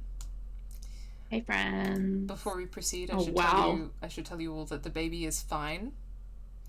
You're looking at your hair right now, aren't you? I'm seeing what's happening. It's gone. I was like, I'll tie it up. It's annoying me. No, worse. I'm so sorry. What is this? It's because I've got my fan on The me fan as well. is on too, so Like, it's just like two sticking out. wisps. I'm like too windswept. Okay. The baby is So okay. Yeah, bad. sorry, Okay. the baby is okay. It was just a hairball. The baby's so fine. you know, when it's hot, they lick themselves more to cool down, which means they're more prone to getting hairballs. So all good. Staff is the same, and it's been fun. Yeah, I can. Okay. Before we continue, I can go back to the beginning of the David clip, so I can remember what he said. Yes, so we can go. Ugh, David. Once again. David, fucking David. Ew, Dave. Ew, David. Ew, David. Okay, so he's like... Is never a good solution. I know you guys got screwed. And you think there's no other way out. And you're neck deep in trouble, all right. But you and Daniel can't just hide out forever. Is that how you see yourself in 10 years? 2 Mexican boys out on the run? That won't be a secret in Beaver Creek for long. America is your home. With us. And you have to think about your brother, you know, his future, all that stuff. It's too dangerous for us to stay here. How short in his And future. for you guys too. It's dangerous to be on the road. Do you think your father would have wanted this for his kids? So Don't what's bring going on with Esteban Daniel? into this. You really have leads? Yes. Get his name out of your damn mouth. The Bureau put his profile out over 4 states. So we are on the case. Oh, good. My brother's wanted by the FBI. I should He's definitely right. be You have no leads. calmed You have down by no that. fucking idea where my brother is. I don't lie, Sean, but you did. In your brother's Didn't touch only him. price. Reliving You're it. still young. I bet they'd be lenient if you step up and face the law. You know the police would Actually, separate no, out. sorry, actually insane statement. It's really insane statement. Yeah. You know what that reminds me of? Crazy. You know what that reminds me of is, so I'm obsessed with Z-Way. They sadly cancelled her show on Showtime, but now she does most of her interviews on YouTube. Yeah. There's, from the Showtime era, season 2, I think, she did an episode interviewing Julia Fox. And Icon. Listened to her memoir recently. It was the craziest thing I've ever heard in my Yeah, I life. need to get on that. And she... So in the Z-Way interview, basically, she kind of, like, talks about a time that she, like, learned that she had white privilege or something. Because, Z-Way asks the question, like, so when did you realize that you have white privilege? Something like that. Sorry, I'm just going to be playing with my hair because No, it's that's stressing okay. me out. Please continue. Go ahead. And Julia Fox is like, you know, one time I'm in bookings, one of the many times that she was in bookings, because she got arrested a lot as, like, growing up as, like, a working class New Yorker. And so one time she's in bookings and they put her in a cell next to a 16-year-old black girl, and she's like 15 at the time. Okay. And so she says to this girl, like, you know, it's fine, your first offense, they're gonna do this, they're really lenient, it's absolutely fine, like, they'll just give you a slap on the wrist kind of thing. And the girl comes back in crying because they were going to send her to Rikers Island, and in that moment she really learned a lot. Fuck. Jesus Christ. Yeah. But anyway, that's how Julia Fox learned that she had white privilege. There we go. Well, we've all got to learn somehow, but it sucks that it had to be that way. Anyway, Fucking hell. I had to tell that in response to the David comment. Yeah. Jesus. Also, sorry, I feel that Dan has put in a couple of comments that would be worth coming back on before we continue this bit. In the ableism Yes. sense, I generally feel like the problem with microaggression, okay, so microaggression conversation, comes from a misunderstanding of what bigotry actually is and where it comes from. Like someone calling their kid special instead of autistic, and someone trying to cure autism through suppression and genocide might have different intentions, but both have the same goal, to not want to let autistic people be part of society. Yeah, it's a good point, Dan, in the sense that like, you know, even if it's like well intentioned, and even if it's not like as overt, quote unquote, it is like, I don't know if it has the same goal, because I'm, you know, I think sometimes people say things like that, like with, you know, not necessarily realizing why what they're saying is wrong, but it has the same effect. I think it's from the same. Yeah, it has the same. It's from the same liberal playbook. And well, in a lot of ways, I guess it doesn't really matter what the intention is on an interpersonal level. Yeah. It has the same effect, which is that it contributes to the systematic oppression and genocide of disabled people. So yeah, it definitely like applies in that context as well. Thank you for sharing that. I know I don't need to ask, but I'm too autistic not to. Does the teeny weeny kitty cat have plenty of water? And is it a fountain or freshly replenished? She has a fountain. You have a fountain of freshly flowing water. It's one of the ones that's shaped like a flower. Oh, I've got that one. I don't know where I've gone because neither of them use it, but we've got it. I think she uses Arthur kept trying to play with it. I think she uses it a bit, but then also recently she just keeps trying to like drink a glass of water when I have it on the table. So sometimes I just let her, and then I do The classic cat move. and then I get Yeah. myself a separate, like a bottle, Yeah. so that she can't get in it, and I just let her have the glass. Here you of go, water. Layla. This is your glass now. Yeah. Yeah, we've got like a big thing of water for both of mine, but they mostly ignore it. Like Saf was literally complaining about how hot she was earlier. Like, that's what she does when it's hot. She just like yells at us. Real. Scream at the problem. Behind me. And we try to offer her. It's like, no. Why would I want that? Diva. So yeah. Okay. Diva. Back Diva to behavior. Sean's own grandparents being racist. Yes.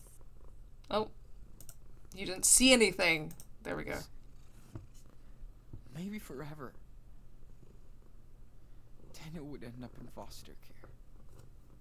And of course, now we have the extended Life is Strange True Colors video, which explores at length why foster care is evil, or like the system of like CPS and etc. Okay, Layla, not on my keyboard. Thank you. You can't be sure, Sean. I feel sorry for you. I really do. But denying what you did will only make things worse. Don't make this worse Die. for yourself, kid. Oh, I will. I also did kind of cook with like compiling the clips so that you thought we could were notice family. the patterns. Not prisoners. Well, maybe without Yeah. us you might be. Where's my brother? Wish I knew. Little shit took off. I'll find him.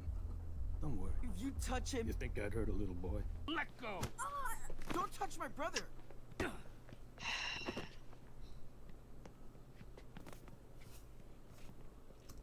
Yeah, I guess so. One of the things that I was trying to do here, it takes a little bit like more time and effort editing wise, but I guess that I wanted to compile the clips in a way so that you would like notice the patterns or the contradictions for yourself. Yeah.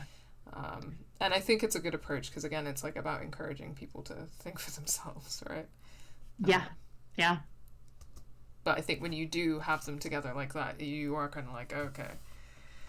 Yeah, you're kind of like, There okay, spelled are out here. several forms of gaslighting at play here, including preying on Sean's sense of responsibility for his brother and his grief over the loss of his father, in order to make him question himself and his decisions. A lot of this gaslighting operates on the same underpinning presumption, though, that the state, the police, and the criminal justice system are fair. That if a young man of color just gives himself in, if he's innocent, everything will be okay. But we know that the criminal justice system is racist. To even call it a justice system of any kind is overly generous. Sean was condemned the minute Officer Matthews died. No matter what you do for the rest of the game, and it is possible to play through this game without hurting or killing anyone, he will be punished. So for what? For being a Latino in America. I do want to pause quickly here because something that's come up in my comment section, which I think is worth talking about, is the use of the word Latino. And some of the discussion in the comment section, which again, this is something that I, in retrospect, I think it would have been good to discuss properly in the video, is that, like, this term, Latino, meaning like people from Latin America, which of course is an interesting concept to unpack in and of itself, but like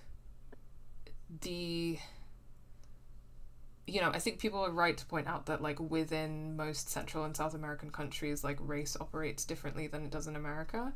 So I guess this is important. In the first place, a lot of people don't understand that race is like, it's like a social process and a social construct. So that means that it's historically and geographically contingent, right? Like in different historical and geographical contexts, it works differently. And within Central and South American countries, like, even though you could describe all of these people as Latino, there are like white people, black people, indigenous people, etc. So the way that people are racialized within their own countries, like within those contexts, is you can't, like, they're not homogenous and you can't describe them in that way. But the thing is, the way that I use the word in this essay, I would still use, because in America, people from Central and South American countries are homogenized and constructed as one race. So it's more about how, in the American context, people from, whether you're from Mexico, Brazil, like Argentina, whatever, it doesn't matter, because the way that Americans will see you is as one homogenous race, which is obviously incorrect and wrong and a problem, but that's how race works in America. So the way that that's how race is understood, and it's very biological and very eugenicist at times. And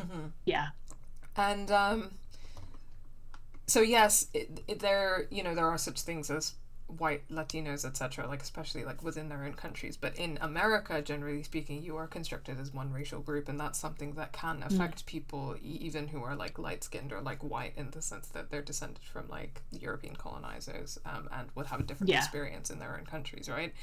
And so what I'm describing in this video is the way that Sean and Daniel are racialized as Latino and what that means in America. And I think that that is something that it would have been good to explain in this video that I didn't do. That makes sense. Also, Dan has said, totally agree with what you said about my microaggression comment. Just to clarify, what I meant was that they both end up working towards the same goal through their actions, rather than that they're both fully conscious and aware. Yes. Thanks, Dan, for clarifying that. That makes sense.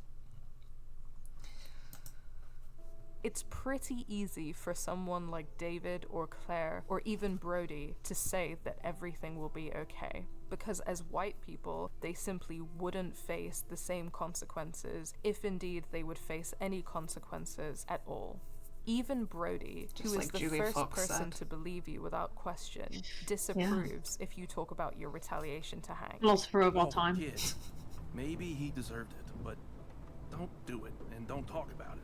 And dismissively says of the situation, well, don't let it phase you, little dude. Right. This is interesting, reflecting on Brody's comment. Not just don't do it, but don't talk about it. In other words, like, he's uncomfortable hearing about or thinking about the way that people of color, like, violently resist their oppression. It's like, I think he maybe to attempt to be generous to a fake character, it's sort of like kind of pitched as like you shouldn't say that around most people because they won't understand it, but still comes across as Brody being like, it makes me feel icky, I don't like it. So either way, it kind of still has the same result. Yeah, But definitely. yeah, I'm interested to know what I do wonder what the devs were kind of. What was happening there? You know? Just don't Yeah. let that horrible traumatic experience phase you. Right. This line serves as a direct parallel to Mike telling you, Just drive straight and you'll hit the highway. Forget this happened, man. Okay? after Chad beats you in episode 4.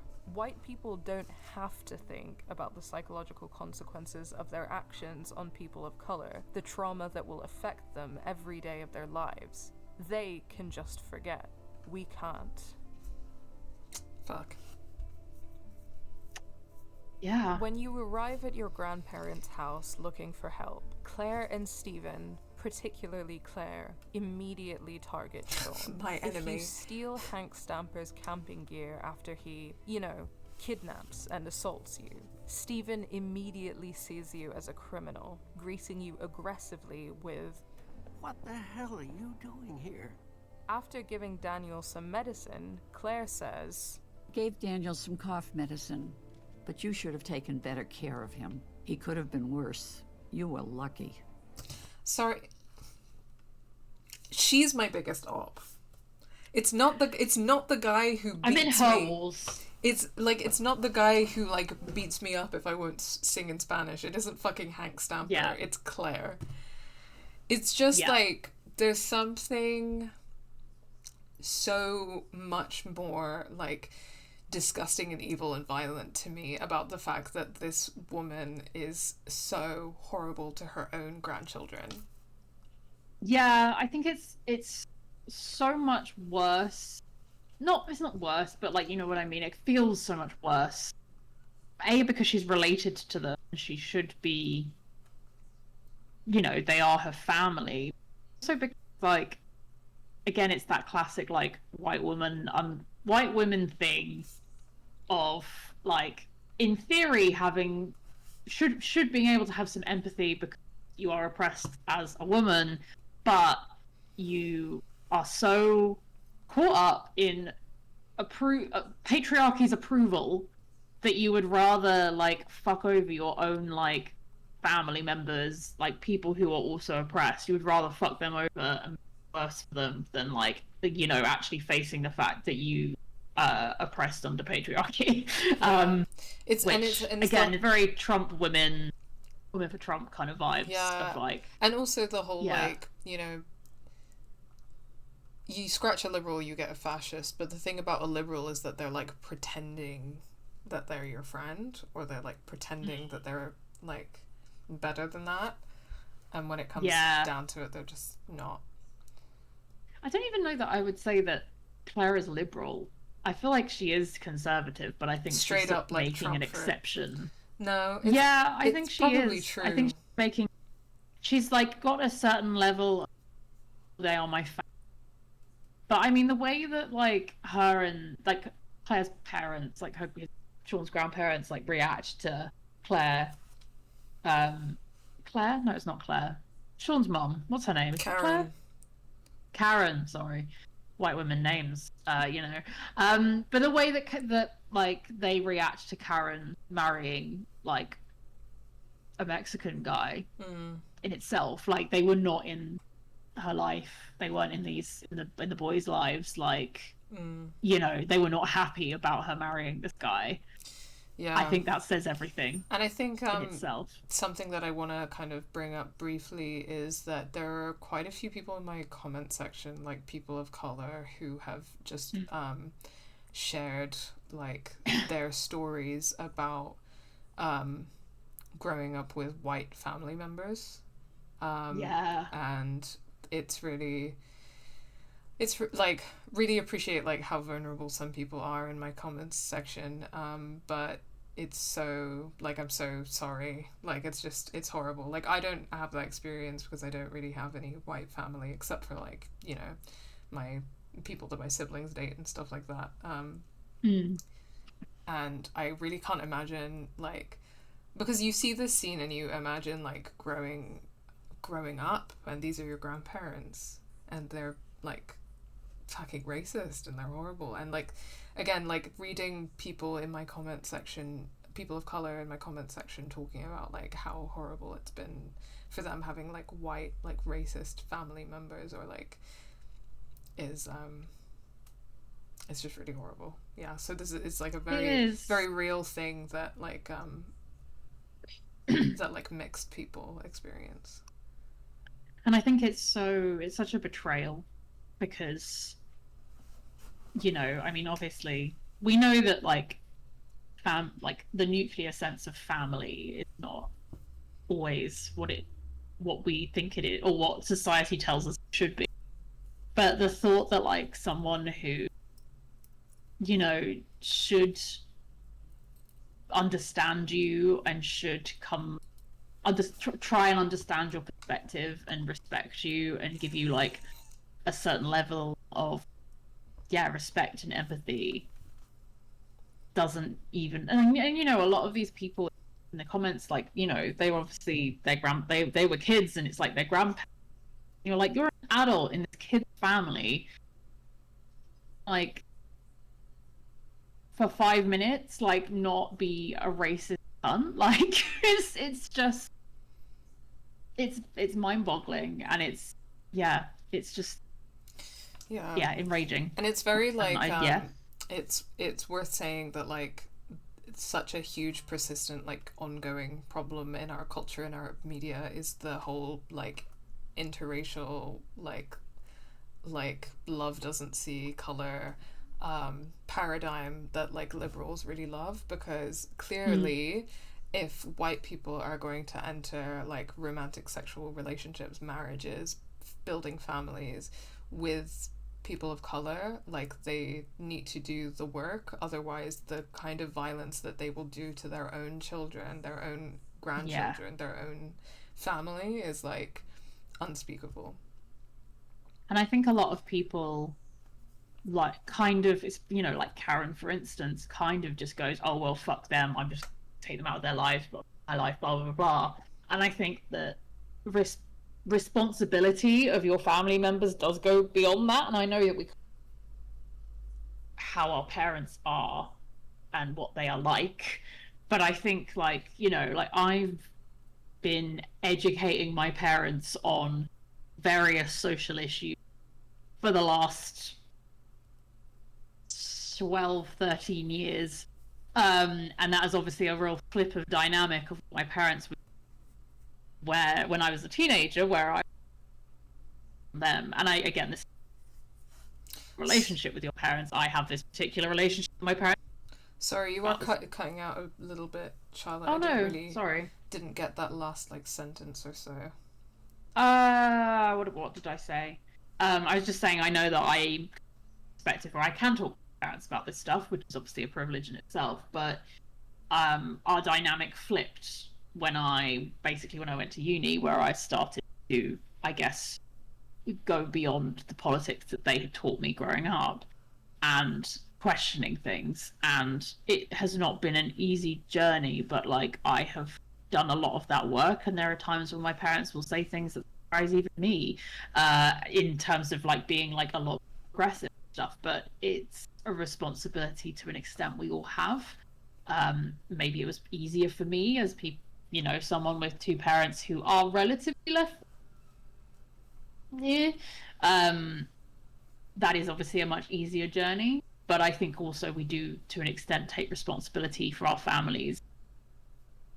If we are bringing someone into our family who will be affected by the views that our family has, I think that's important. And a lot of white people who get into relationships and start families with people of color don't really think about and don't really do that work or try and understand that work at all. So yeah. Did I cut out, or was that okay? No, yeah, thank you for repeating that. Also, welcome Dog Party Guy. Oh yeah, hi. This Karen did not want to speak to her manager, so she left. That's true, she did do that. She's a different kind of Karen. She hit the bricks, and that's kind of her life story. Yeah. Yeah. Alright, back in on fucking Claire and Steven. putting the blame for Daniel's illness on Sean's inability to take care of him, and not, you know, those that murdered his father and made him homeless, those that deny him the most basic human rights of housing and medical care. Hank Stamper and Lisbeth Fisher used the very same technique. Guess you didn't have any second thoughts about leading him out in the middle of nowhere, though. That's real safe for a little kid. It's a pleasure to meet you. This is a real blessing today. You were away from Daniel for quite a while. I was in a coma. Of course. I wasn't judging you. Claire paints Sean as a dangerous He says, criminal judging him. again, playing into racist attitudes towards young Latino men when she whispers to Stephen, What if Sean is guilty? Sleeping in our home, next to us. here, killing a cop who killed your father, or hitting and stealing from a racist who beat and kidnapped you, are not justified, and Sean is a villain who would hurt people simply for the sake of it. Note that Claire's offer of help is conditional. Now, if you want us to help you, did you hurt that police officer in Seattle? If they really should just, like, at this point, they should call him a terrorist. Come on. Yeah. There's still any doubt that Sean's grandparents are racist, the Make America Great Again hat in Stephen's workshop serves to punctuate the point. In both surrender endings, Daniel ends up in the care of these people, in one scenario under house arrest. Boo. I'm reminded of Hate that Karen ending. talking about why she left her parents and never looked back. But it all just looked like a sweet golden jail to me. Though Karen is a white woman, this is particularly significant due to her rejection of societal norms. But more on this later. Everyone who gaslights you in this way is white, with the exception of Agent Flores. Oh, I forgot about Agent Flores. Flores is After an FBI Claire, agent and a tool of the my state. second biggest If you will. Yeah. She may not be white herself, but she serves the racist American state. You're actually given the option to do the very same thing as Sean when you're chatting to Diego and Carla, and you can say, No somos ilegales. Nacimos aquí. Intentamos llegar a México. Pues ustedes van a ser ilegales en México. Cuestión de perspectiva. the sort of state propaganda that dehumanizes people of color and paints cops as protectors is also explored in an easily overlooked newspaper clipping in episode 2. The headline reads, "Family recalls gentle officer killed in Seattle shooting." This immediately centers the humanity of the police officer by describing him as gentle and making him relatable by mentioning his family. It also tells us that he was killed without providing the name was context Kindred. that he died. Kindred Matthews. What kind of white name is that? That's what hilarious. kind of white bullshit? Also, this newspaper is really giving. I mean, not only is it giving like IOF soldiers think about killing themselves after murdering like 10,000 so children. Hard for them. And it's also like the passive language. Yeah, they just got killed. No one knows why or how. Nobody. Yeah. They died. They just died. Yeah, same Sparksby. It's very infuriating. It's one of the things that I consistently enjoy about Don't Nod, especially this team's games, though, is the way that like the little like environmental stuff has so much attention to detail, and this is such a good example of that. Yeah. Yeah, In definitely. an accident after drawing a gun on 2 children and then murdering an unarmed man. This trend continues in the text of the article. Matthews was killed in a mysterious and controversial Seattle incident that left 2 dead. The controversy is not described, and while Matthews was killed, Esteban was left dead, not murdered. Esteban is not Also, named. sorry, There's just quickly. I think it's probably said in the thing, but Lila, Sean's friend, is the one basically kicking off online. Yes. And I guess spearheading that particular well, presumably, if I think if you do ring her, she's the one kind of defending Sean and Daniel online. And I think it's just interesting that, like, again, woman of color kicking up a stink about something, and it's like, oh, it's just like a controversy, you know, like, oh, it's just, oh, just online, like, people don't know online, like, it's easy for people to judge and attack as if, like, this person couldn't possibly have any kind of connection to this case, or, like, you know. Yeah. Oh, it was originally Philip when the game first released. They changed it to Kindred. Why would you change it from Philip to Kindred? Who has ever named their child Kindred? Anyway. I don't know. Weird mention of the Diaz family. Again, Matthew's family describes all the victims of that terrible accident, painting Matthews himself as a victim, painting themselves as victims, and painting the murder of Esteban as an accident rather than a racially motivated murder. Their proposed solution is that the police department needs better funding, so no officer goes on patrol alone if their partner is sick or unavailable. Of course, as we know, cops murder people in broad daylight in large groups all the time. So the idea that more cops with more money for more weapons would solve the problem is completely preposterous. It's interesting how, like, the police, like, doing what they do and people being like, hey, maybe this is bad, is always spun as like, we need more money so this doesn't happen. And for some reason, some reason when you're like, what about if we gave them less money so that this doesn't happen, people act like you're insane. Yeah, it's just like, it's also that thing of like, this wouldn't, there's no like actual evidence to say that this wouldn't have happened had there been two cops, not just one. No. Like, what about that situation would actually make this better other than two people escalating the situation?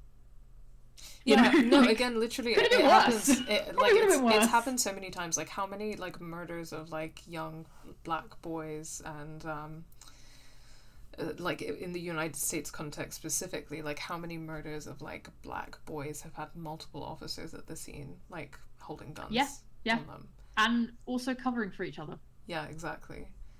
Like, and I mean, ridiculous. Yeah, like someone could have shot Daniel at the same time they if that had, you know, like that, you know, it's just not, it's not any solution. It's not even a solution to the actual problem, let alone like a solution on this like very small micro level. It's just such bullshit. Yeah. Anyway, abolish the police. Finally, they talk about how Matthews volunteered his time to charity. How could he possibly be guilty of murder, right? Interestingly, while Sean is seen as a criminal capable of all sorts of evil by the state and by his own grandparents, those who enact violence on him are also pretty insistent that he is a child. It's not up to me, kid. He's just a kid, and he's hurt. Look. Yeah? What happened to your eye? I understand. I do. I'm trying to be the adult. You're too young. Why are you water? To be dealing with all this. He is infantilized and disempowered at the same time as he is criminalized. Racism has functioned in this way for centuries, with colonizers describing indigenous populations as heathens at the same time as calling them children that just need to be saved. I'm not sure how, so this might be potentially premature, so let's see what happens, but yeah, I think that if I remember correctly, I don't think I go super deep into it, but of course my recent video on Telltale's The Walking Dead is talking a lot about like children of color and how they're adultified, and I think that my analysis in the Telltale video is like a lot deeper and a lot better here, but it is interesting that I've pointed it out here. But I think that I don't think I had as much knowledge or analysis about this kind of thing at this time. Also, as you said, you didn't give yourself that much time, and like, also this is a shorter video. Like the Walking Dead one is 4 hours long. This is 44 minutes long. It's a very different. It's a different scope. Let's put it that way. So yeah. But it's I've pointed out that he's being infantilized, but I haven't actually really pointed out that he's being adultified. I don't think. Let's see. You're constantly being told, Tranquilo, amigo. Aquí no hacen daño a los niños. I'll find him. Don't worry. If you touch him... You think I'd hurt a little boy? but even if we forget about the time Hank hit Daniel and all the times that this 10-year-old boy literally gets shot, Sean himself is only 16. But he doesn't get to be a kid. He's a criminal, an animal. He's not a person, certainly not a child. Okay. As Brody drives Sean and Daniel to safety, he says, "Welcome to Redneck Land." Not as explicit, but as we've discussed, and interestingly enough, Brody himself is the one that says, "Injustice is everywhere." Limiting racism to just rednecks, to just overt acts of physical violence or the use of slurs, is complicity. It's a refusal to understand or confront your own complicity, to really understand what racism is and how it operates. The minute his father dies, Sean's security is lost, but he was never really free, only living in a sweet golden jail. And does any kid of color really get a childhood? The game makes it very clear that Sean and Daniel grew up in a house next to racists who threatened to call the cops on them just for having fun, who threatened to build a fence between their houses, a literal microcosm of the Mexico-America border. So really, contrary to the popular phrase, being in the wrong place at the wrong time, which implies coincidence, Esteban's death was perhaps inevitable. If racism is everywhere, it's only a matter of time before it takes any given life.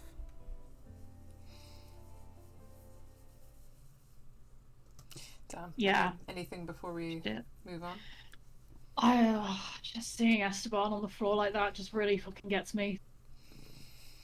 But I think what I was going to say was that I think the point about it, like, it could happen at anywhere at any time, and that like that phrasing of like wrong place, wrong time is always so. It also dismisses the reality of racism, and I think, you know, in the wake of George Floyd and things like that, that was a lot of the narrative of like, oh, you know, it just happened to him. You know, I think that does reframe that quite effectively, because it, if you are racialized in America or a different country, you are always at risk in a way that, like, I, a white woman, am just simply not. And I think it's not you're always going to be in the wrong place, and it's always going to be the wrong time. It's always kind of an inevitability. And I think under that, like, this particular state, you know, this is I don't know. And I think this is kind of part of the reason why I feel like with that. I think sometimes, like, something that kind of like plays in my head, like, a lot of 1 second. Oh, sorry. You okay? That's okay. Yeah, it's all right. My sound had gone from you. Sorry. There we go. That makes sense. No, that's okay. I think something that that I feel, like, I really feel like a lot of the time when I get news about like a fatal shooting or like a racist murder is like, especially a lot of the time, like, depending on the circumstances and stuff, like, a lot of the time I'm just like, that could be me, that could be my brother, that could be, you know, like, it's just complete, like, coincidence that it's that person and it's not me, you know what I mean? And I think that's something that I feel like very deeply, like, a lot of the time when when I get this kind of news. Because it's that. Even with Palestine, I know that that's something that you've said before, is like that kind of feeling of like, I'm only in the place I am because of just pure like happenstance, like, you know, where, you know, we all happen to be born in this particular place and live in this particular place, but, you know, if when people are being, when a genocide is happening because people were literally just somewhere, it's hard not to kind of see that and think, well, that could be anyone and that could be me. Yeah, I think like when I think about like fatal shootings and like murders in places like the UK and the US, then it's often a sense of like, you know, in other circumstances on another day, like with other timing, like that could happen to me or somebody that I know. And when it comes to stuff like, you know, the genocide in Gaza and that kind of stuff as well, like, you know, my family is from like India, Pakistan, Saudi Arabia. Like, what if we'd never come here? You know what I mean? And like, you know, sometimes I'm like, bombs are dropping in Lahore, and I'm thinking like, I have family there. What if in like another timeline, like we'd lived there, you know, in Lahore? Yeah, and that could have been me. Like, what if we'd never left Saudi Arabia? And you know what I mean? Like, I think that, and this is kind of the thing, like because like I guess that this is kind of outside of the scope of this video, which is very focused on like how racism operates in America at an institutional and a structural level. Like, racism is very intentionally woven into every part of American life, and therefore the violence is everywhere, and it could happen to anyone at any time, just as it does to these boys at the beginning of this game.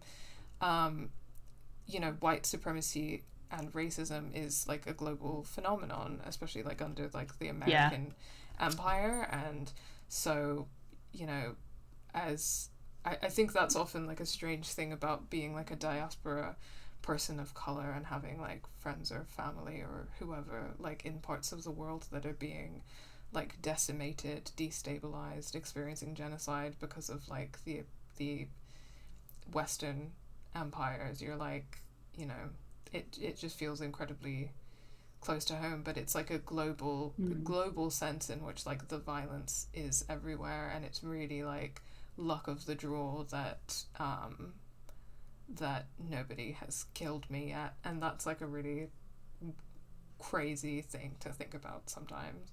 And it's also at the same time a recognition of bringing it back to kind of like the class and race kind of dynamic from earlier. It's also a recognition of my relative privilege within that, like that there are other people of color who are experiencing worse than I am, which makes it incredibly important for me to kind of like do something about it. Yeah, fair enough. Welcome in pseudonym, by the way. Frankly, the wrong place is the planet Earth while racism exists. Yeah, well, that couldn't have... Yeah, that's basically what I was kind of trying to say, Dan. You're right. And the wrong time is from the dawn of time to the heat death of the universe. Maybe the dawn of, like, empires and stuff. I feel like when there was some point along there. Yeah, where, like, I feel like it was, like, those early guys who figured out how to, like, do slavery in empires, like, you know, like the Romans, or even before then. They were like, hey guys, what if we did this thing? And then the last few thousand years have been a bit fucked. When it could be anyone, it can feel like everyone. When it feels like it could be anywhere, nowhere feels safe. So much of it feels left up to quote unquote luck. Yeah. It's capitalism is in itself unstable and unsafe and precarious, so everything within that feels unsafe and unstable and precarious at all times, I guess. So yeah. Whew.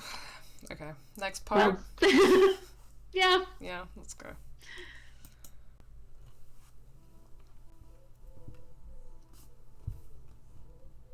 I've talked a lot about Claire, and I think highlighting the role of white women in maintaining the racist state Here we go. is really important. Here we fucking go, We can bitch. tend to focus on white men, but the racist state wouldn't survive if white women didn't uphold it, if they decided to turn against it.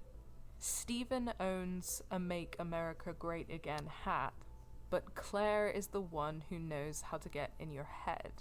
Hank Stamper is the one who hits you and kidnaps you, but his wife allows it to happen. And to boot, he even says, You're lucky my wife didn't catch you. She's the gun collector in our family. Whatever.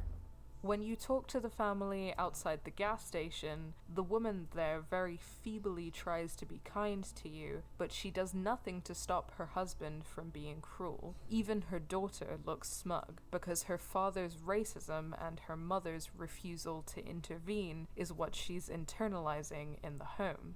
And of course, Madison in episode 5 is the gun-toting, immigrant-hunting poster child for the American man. Only she's a woman. If we're talking about white women, honorable mentions go to Lisbeth Fisher, who is essentially the villain of episode 4 and operates as a foil to Karen, but more about Karen later.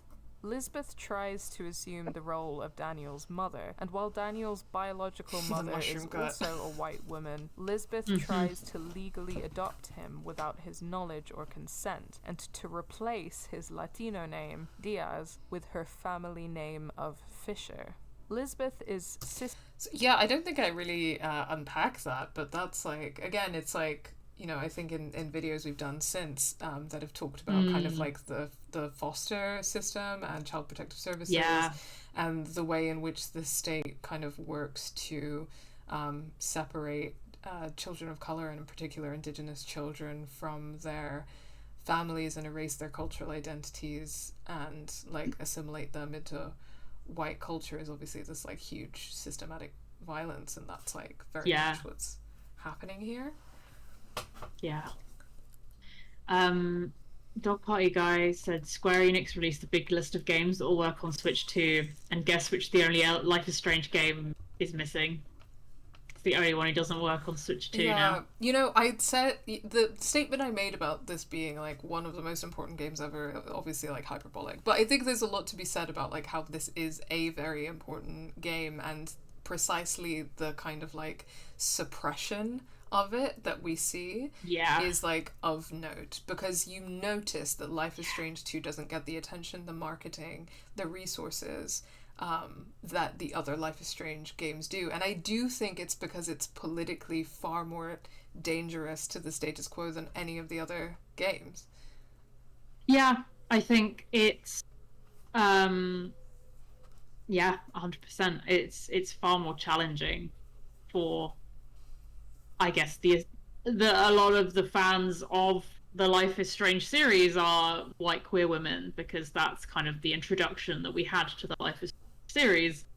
But yeah, it's obviously baked into the way that like Square Enix like markets games or doesn't market these games. But it's also the audience and the like complete lack of like understanding of like what Life is Strange is trying to do, and it's not just about like gay women. It goes further than that, and actually it's about like our very specific experience. I don't know, controversial, but yeah, no, it is interesting, and it's not interesting. It's what's going on there. So I was seeing what nonsense Layla's up to.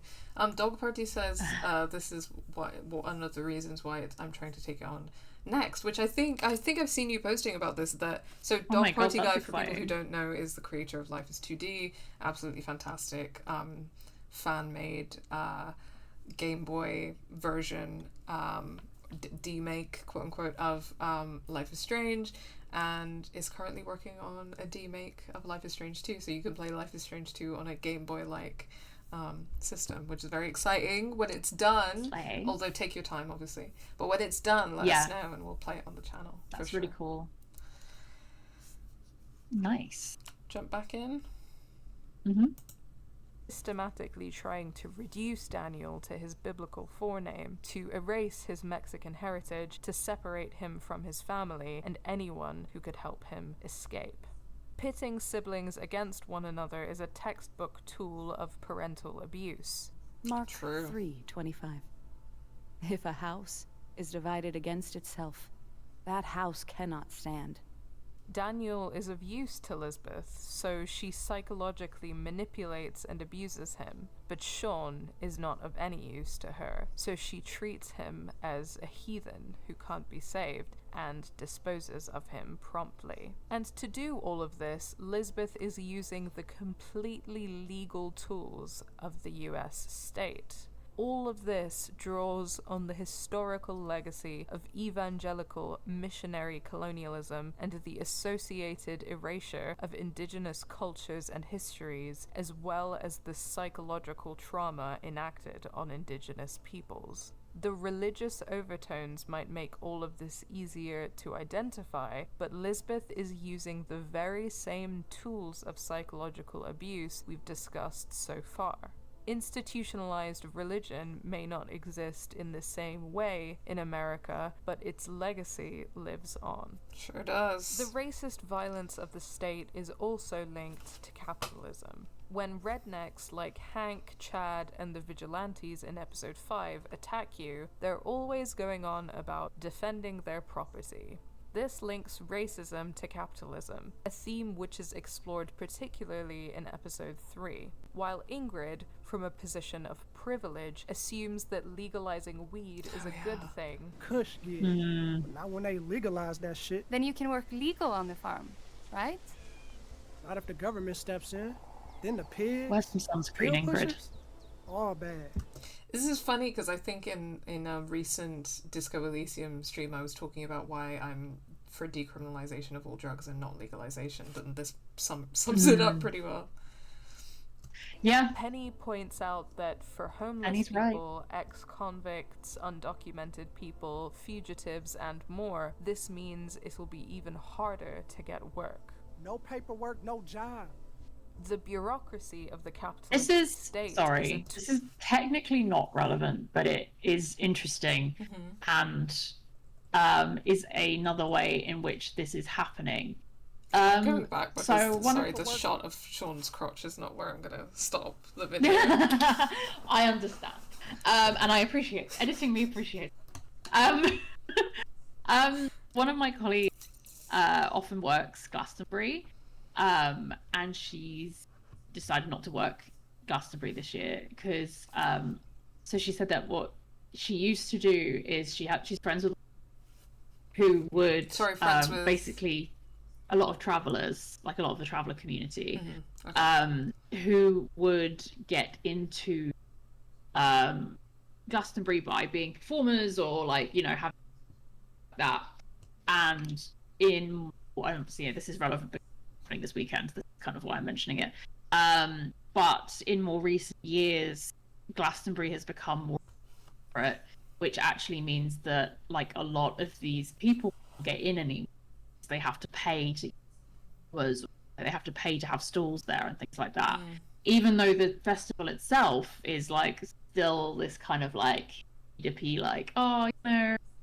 we just love music and but the more kind of corporatized it becomes, more industrial it becomes as a festival, the harder it is for performers, for artists, for less privileged people, in this case the traveler community, to access that space. And that's such a tiny moment of what your video is discussing, but it just felt really relevant. No, definitely. But I guess this is the thing. What legalization of X thing does is that it brings it under government regulation, and when you still have a capitalist government regulation means that they can control it and profit from it.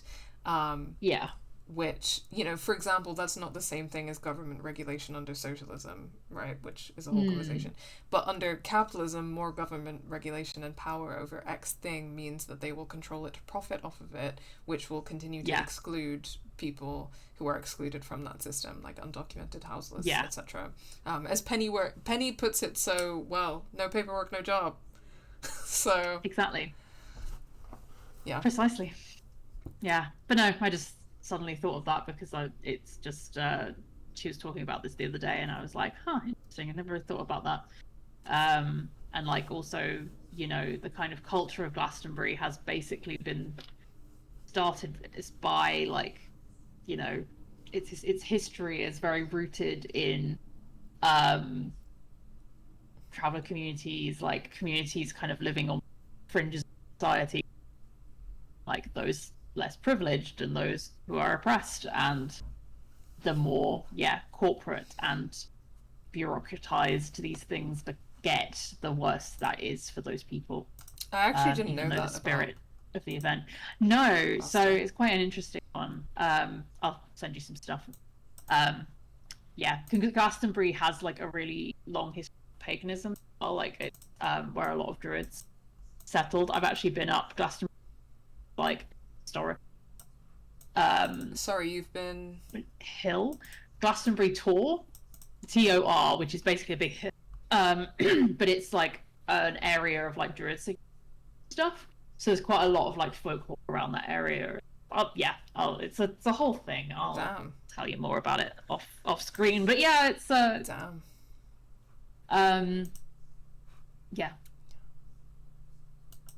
that's my 2 cents. The bureaucracy of the capitalist state is a tool of oppression, reducing people to papers. In a really interesting twist on the common racist trope depicting Mexicans crossing the border in swarms, Penny describes the cops as a swarm instead. The swarm is coming. Yeah, there you go. Tor translates to hill. I was right. Oh, cool. Wait, do you mean cops? Like, coming to bust us? Sean, the motherfuckers is gonna shut down all the farms. Penny was such an icon. Make room for Big Pharma. As a lot of the direct parallels between overtly racist rednecks, cops, the FBI, and your own friends and grandparents has shown, complicity in the racism of the state takes many forms. Both Agent Flores and Officer Campbell want to act like they're better than such rednecks, but the constant threat of the cops looms over you throughout the series. They are the most critical enactors of the state's violence. Chad and the vigilantes even explicitly confirm that cops and overt racists work together. You're not cops! You can't arrest us! No, but we work with them. And they sure appreciate our help. Looks like no one's coming for now. Step out or I'll call the cops. You don't want that, boy.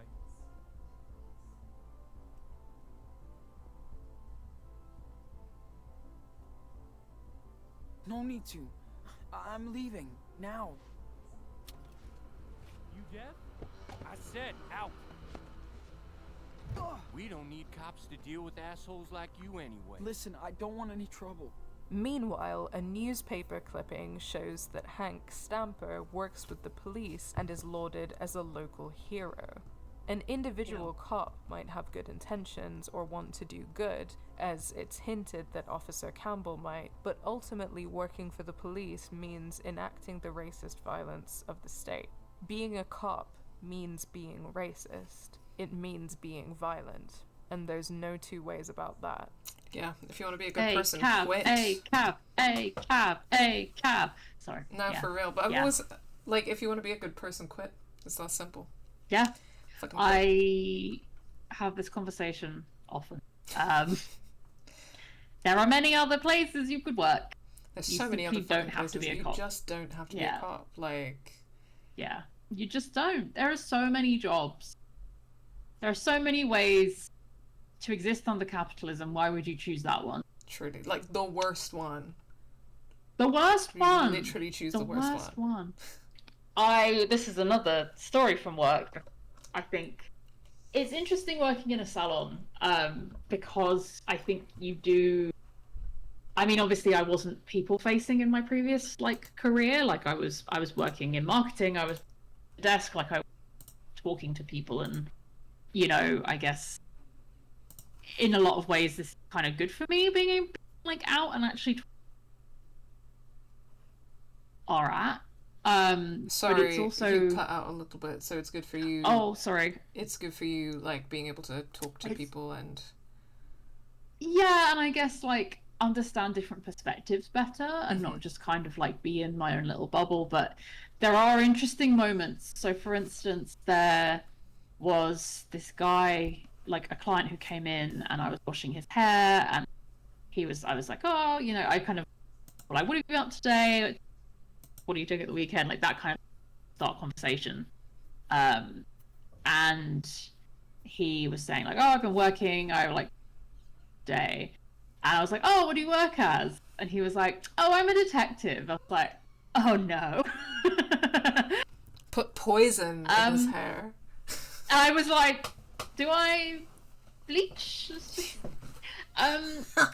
It's always a awkward moment, and I'm very good at pretending it's not awkward, because it's difficult because you're in this situation where your employment is kind of contingent on like you being nice to so I can't just be like, get the out of one of my colleagues. If you eventually like met your dream of being a salon manager, then you could. I don't think that is my dream, but yeah, like if I ever had my, that would be, I'd be very clear about my ACAB roots, and I think I would. No, that's even fair like enough. when I But become a workers, hairdresser. again, workers seize the means of production so that when you're doing cops' hair, you can just kick them the fuck out. Hit the bricks, yeah. Be like, get out of my salon. Actually, in my future co-op salon, that's how it will be. Okay, yeah, that's a respectable the leftist dream. barber of Fleet Street, exactly. But yes, it's always like an awkward moment, and I was like, oh, interesting, okay, And this man started talking about how he was just like, oh yeah, like it's something I've always like do, because I want to like do good and give back to the community, and I'm like, we're in Brixton, my guy. Like, oh fuck, yeah. Jesus. But also he was so fucking smug about it, and I was like, oh, cunt. But then I was saying, I think he started talking about like basically it then turns out he's working in domestic assaults and stuff, or like that domestic violence is his like area, and I was like, oh my fucking god, like even worse. I was like, I'm not just like the temptation to just like him was really strong. Seizing the means of oppression, oppressor, and but he was, we kind of just conversation. Oh right, well, that's where you go with that, I guess. All internally being like screaming, and he's very like, it's a really hard job. I'm glad that I do it, and it really, it does feel really meaningful to me. And then he was talking about how it was the day where there were protests against Israel and, the genocide that they are committing. And he was like, oh, I had a really early shift today because, like, watching case of tests. And I was like, sorry, you cut out there. So he had a really early shift because it was like the day that there was like a protest against Israel, the genocide they're committing, and he had to have a really early shift, and that was really hard for him because he had to like be standing there when this, and like I was getting it, strangling him, and that it just made me enraged, and that's the sort of conversations I sometimes have. And wow, that was a conversation. If I were a cop, not that I ever would, I personally would not say shit like that. Full stop. But then that's why I'm not a cop. They have no shame. Like, they genuinely don't realize why they're horrible people. It's just like, it's also just like the smugness of like, I'm doing something so worthy, and I'm just sitting there like washing his hair, like, oh sorry, like, sorry. Yeah. Do you want to cut your own hair? Do you want to show? And like, you know, what do you want to do? Yeah, I don't know, just infuriating on so many levels. Yeah, I know, it's so hard being a cop. Sometimes they have to wait early, and you know, sometimes they can't access like, you know, union support, and it's really hard, and it's like, yeah, there's a reason for that. Yeah, so if Cops I ever are not workers. Cops are not workers. it's gonna go about, and I would like you support me in my time of need if I do commit that murder. Anyway. Yeah, of course. That's what Game Assist community is for. Thank you. The GoFundMe for my bail it will be open when it happens. We will raise money for Charlotte to become basically like a serial killer who like of cops who like lures them in for haircuts and then kills them. I think that seems like a good way to go in life. Cool. Well, glad that we've covered this. Now I will not be posting this, just in case. For legal reasons, this is a joke. Yes, this is a joke. I would never do such a thing. I'm a very law-abiding member of the society that we live in. Yeah, I would not murder anyone, let alone a cop. Anyway. I'm back in. Back in. In the last episode of Life is Strange 2, as your final decision approaches, you are presented with arguments for each option. Throwback to the final episode of Series 1, when Max's nightmare sequence prompts her to consider sacrificing Arcadia Bay through a montage of her memories with Chloe, and to consider sacrificing Chloe through a sequence in the Two Wells diner where everyone you've met throughout the game, except Chloe herself, gives you a big old guilt trip. Okay, so maybe I'm biased about that one, but that's a conversation we will be having in another video. In the finale of Life is Strange 2, David represents surrender, and Karen represents cross the border. Let's talk about David first. I know you guys got screwed. That you think there's no other way out. And you're neck deep in trouble, all right. But you and Daniel can't just hide out forever. Is that how you see yourself in 10 years? You're still young. I bet they'd be lenient if you step up and face the law. David means well, for sure, but he's completely wrong. The answer to his question, is that how you see yourself in 10 years, is this. If you surrender, either Sean dies or he is imprisoned for 15 years. Daniel loses everything and becomes warped by grief, or he has a normal life at the expense of Sean's. But is it really more than a sweet golden jail in the care of his racist grandparents? The redemption ending, as it's come to be called in the gaming community, an absolute misnomer in my opinion, because no redemption occurs here and there's nothing for Sean or Daniel to redeem in the first place, creates a sense of things having come full circle. We return to the forest that Sean and Daniel first slept in after their father's death, and the episode 1 theme, Into the Woods, makes a comeback. But the moment of return is after their father's death, not before. The brothers part again, and Sean returns to life on the road. There's no place in America for him. Remember, he's a man of color who's been to prison. It won't be easy for him to get work, let alone to follow his dreams. All of this is particularly interesting when we think of David as representing the rules, reminiscent of his role in Series 1, actually. Karen, on the other hand, represents freedom, and it isn't insignificant that she's a queer-coded woman who was once married to a man of color. A quick moment to some people in my comments are like, Karen queer-coded? I'm like, girl, where you been? It's in the text. It's in the text, girl. I know that was like Sorry, I'm just taking a picture of my cats both flopping on the floor. It's I mean, I kind of drop it as a throwaway comment here, but like the reason why I think she's queer-coded is partly because of how she interacts with Joan, if that's what her name is. But also partly because like the whole construction of this character is that she's consistently saying, my parents wanted me to live this life where I got married and I had children and I lived in a nuclear family and I followed the rules and I did what was expected of me as a woman. And that was suffocating for me and I couldn't do it, so I had to leave. Like, that is queer coding, even if it's not like specifically saying anything about like gender or romantic relationships or romance or anything.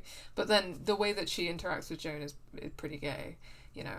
And even if it's like not... And there were some letters as well in her room that were about I think there was like someone she was really, really close with, and there was this whole thing with them, and it's very implied there as well. It would be amusing that a white woman called Karen is probably the closest in this game to getting it, if it weren't so heartbreaking. Even in episode 4, Karen never invalidates, dismisses, or denies Sean's feelings. She offers her side of the story, and she offers to help. She never denies that leaving Sean and Daniel was wrong, and she never tells Sean not to be angry. This is a woman who listens, who really listens.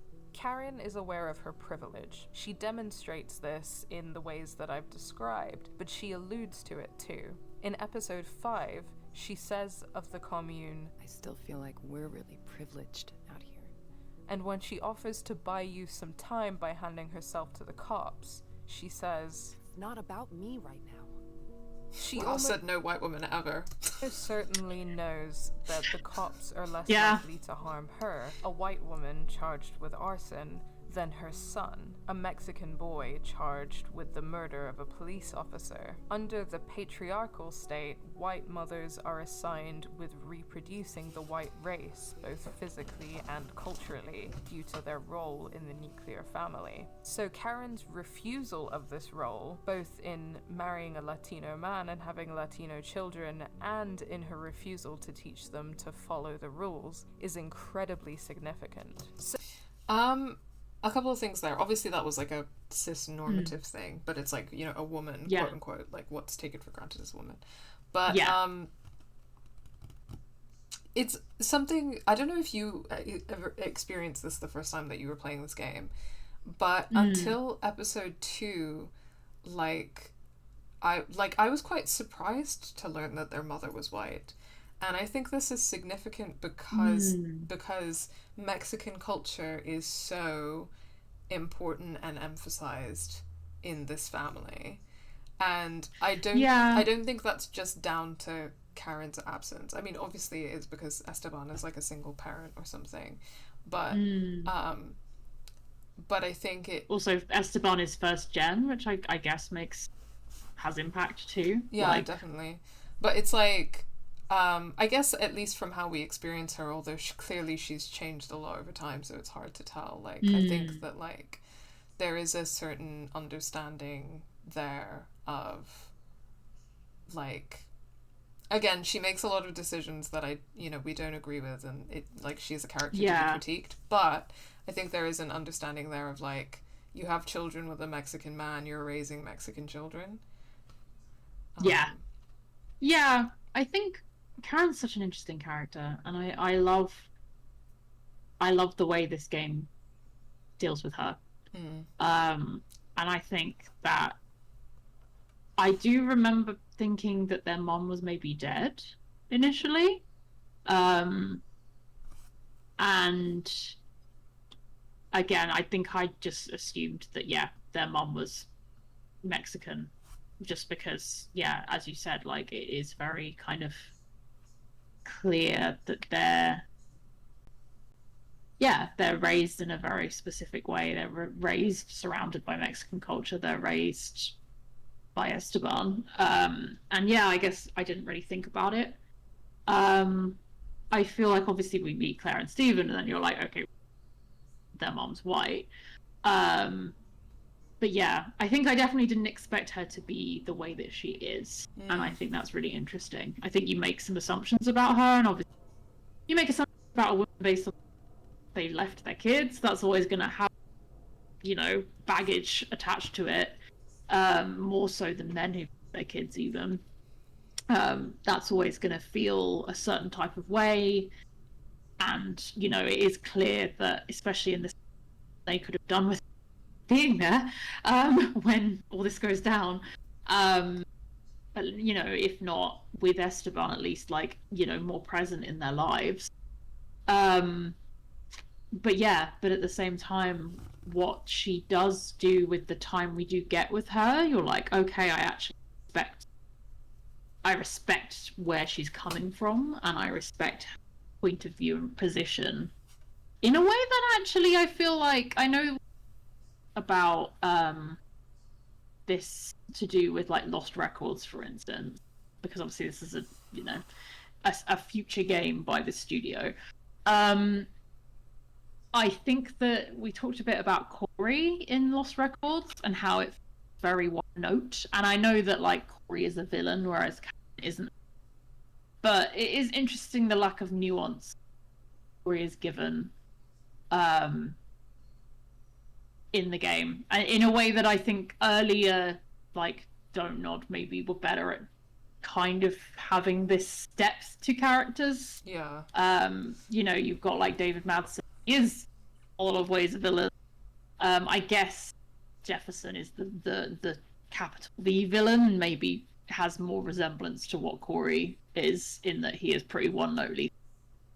But also not introduced as horrible. I think that's where that's more interesting, whereas Corey is just straight up horrible and continues being horrible the whole game, you know? Yeah.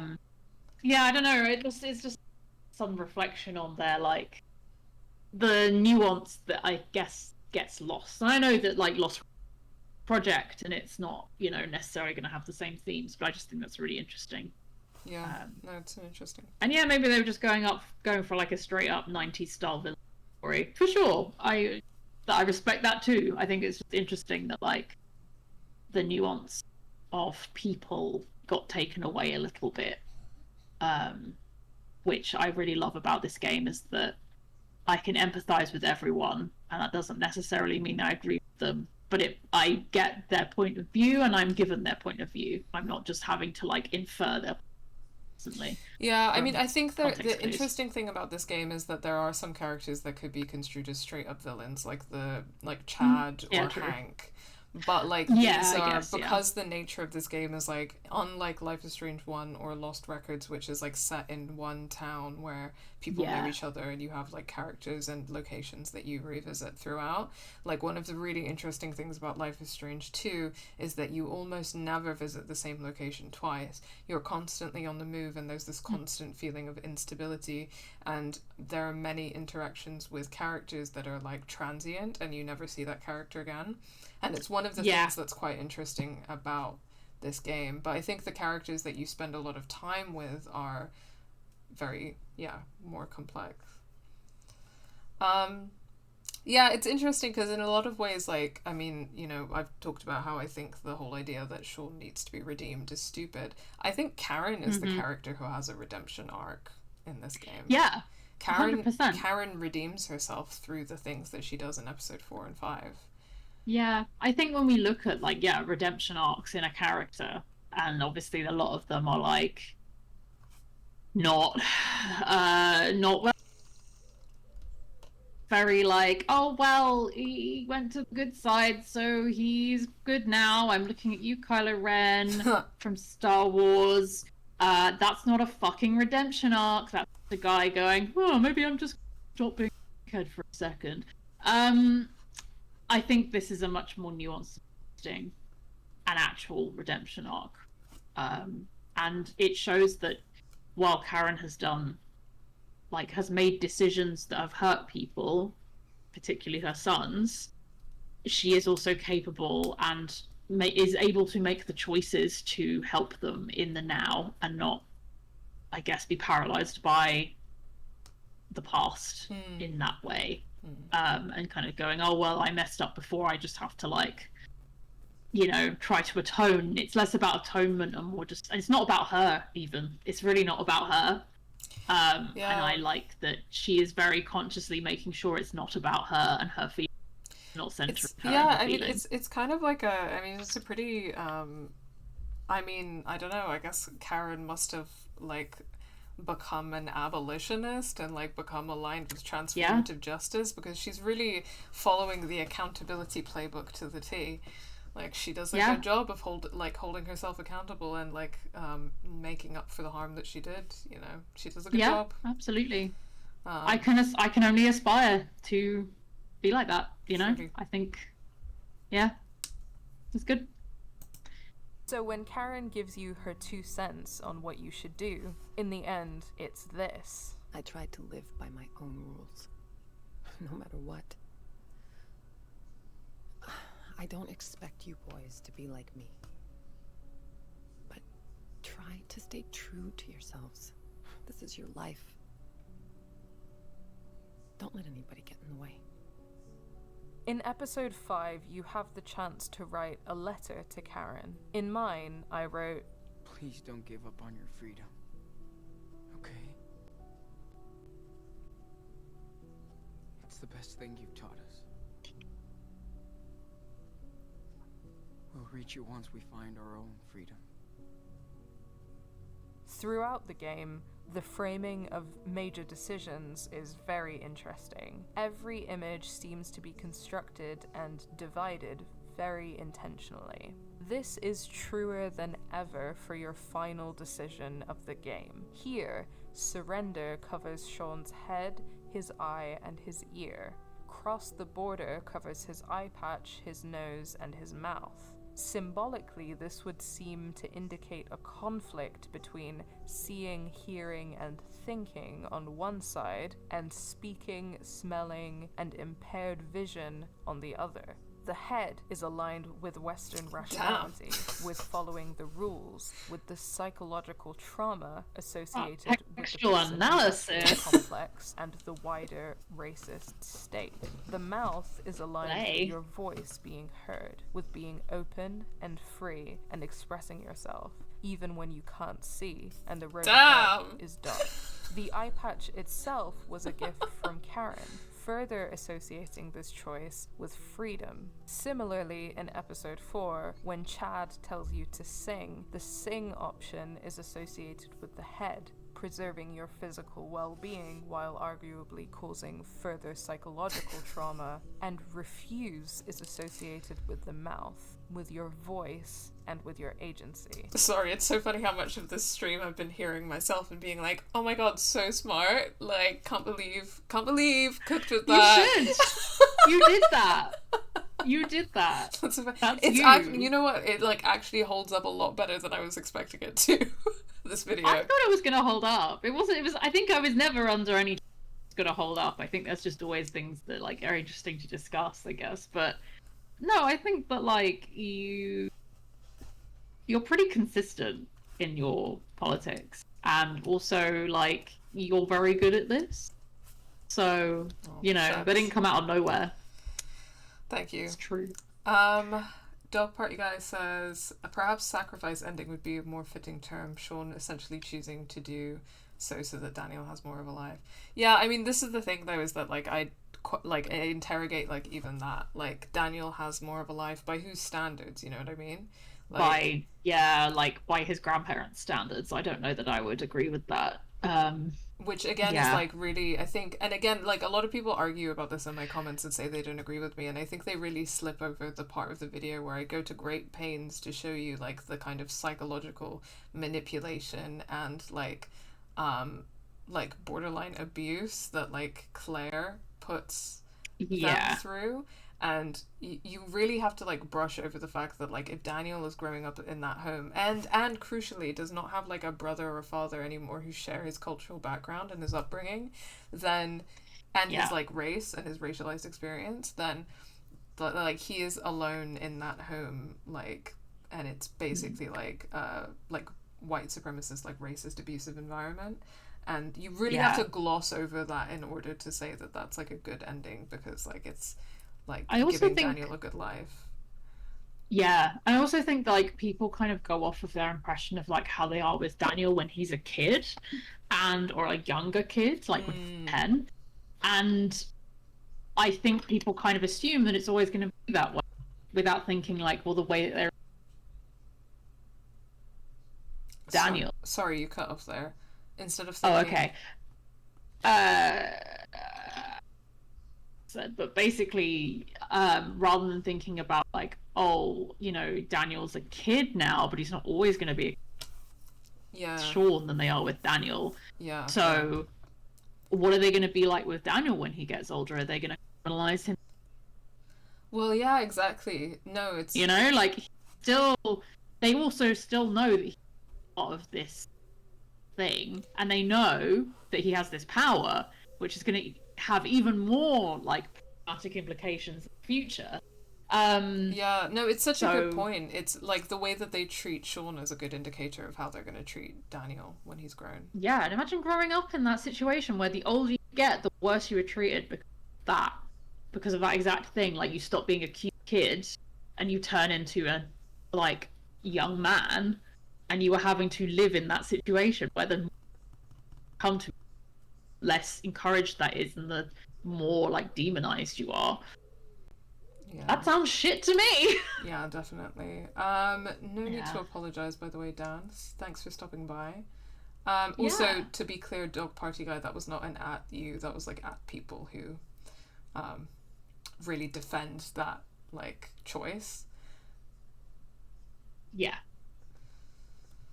Yeah, I think, and also like Sean is very much persuaded that that's the best thing he could do for Daniel, and I think Daniel rejects that quite a lot, which I really enjoy in that last choice. Like, it's Daniel who's saying, no, like, I want to do something about this, you know, depending on how you've brought him up. Well, this is the thing. I don't think that there's like a one scenario where like you can say, in this particular game, I don't think there's like a straight up easy answer of like what Sean believes, because it does depend a lot on how you roleplay this, and like the way that we tend to play this is to lean into the lessons that you learn from characters like Cassidy or Karen, which are basically which are very different lessons than the ones that you learn from like Claire or Stephen or David, right? So I think that like depending on how you are playing this game, I think that you can kind of shape what Sean believes, which can inform that kind of ending choice. Like, have you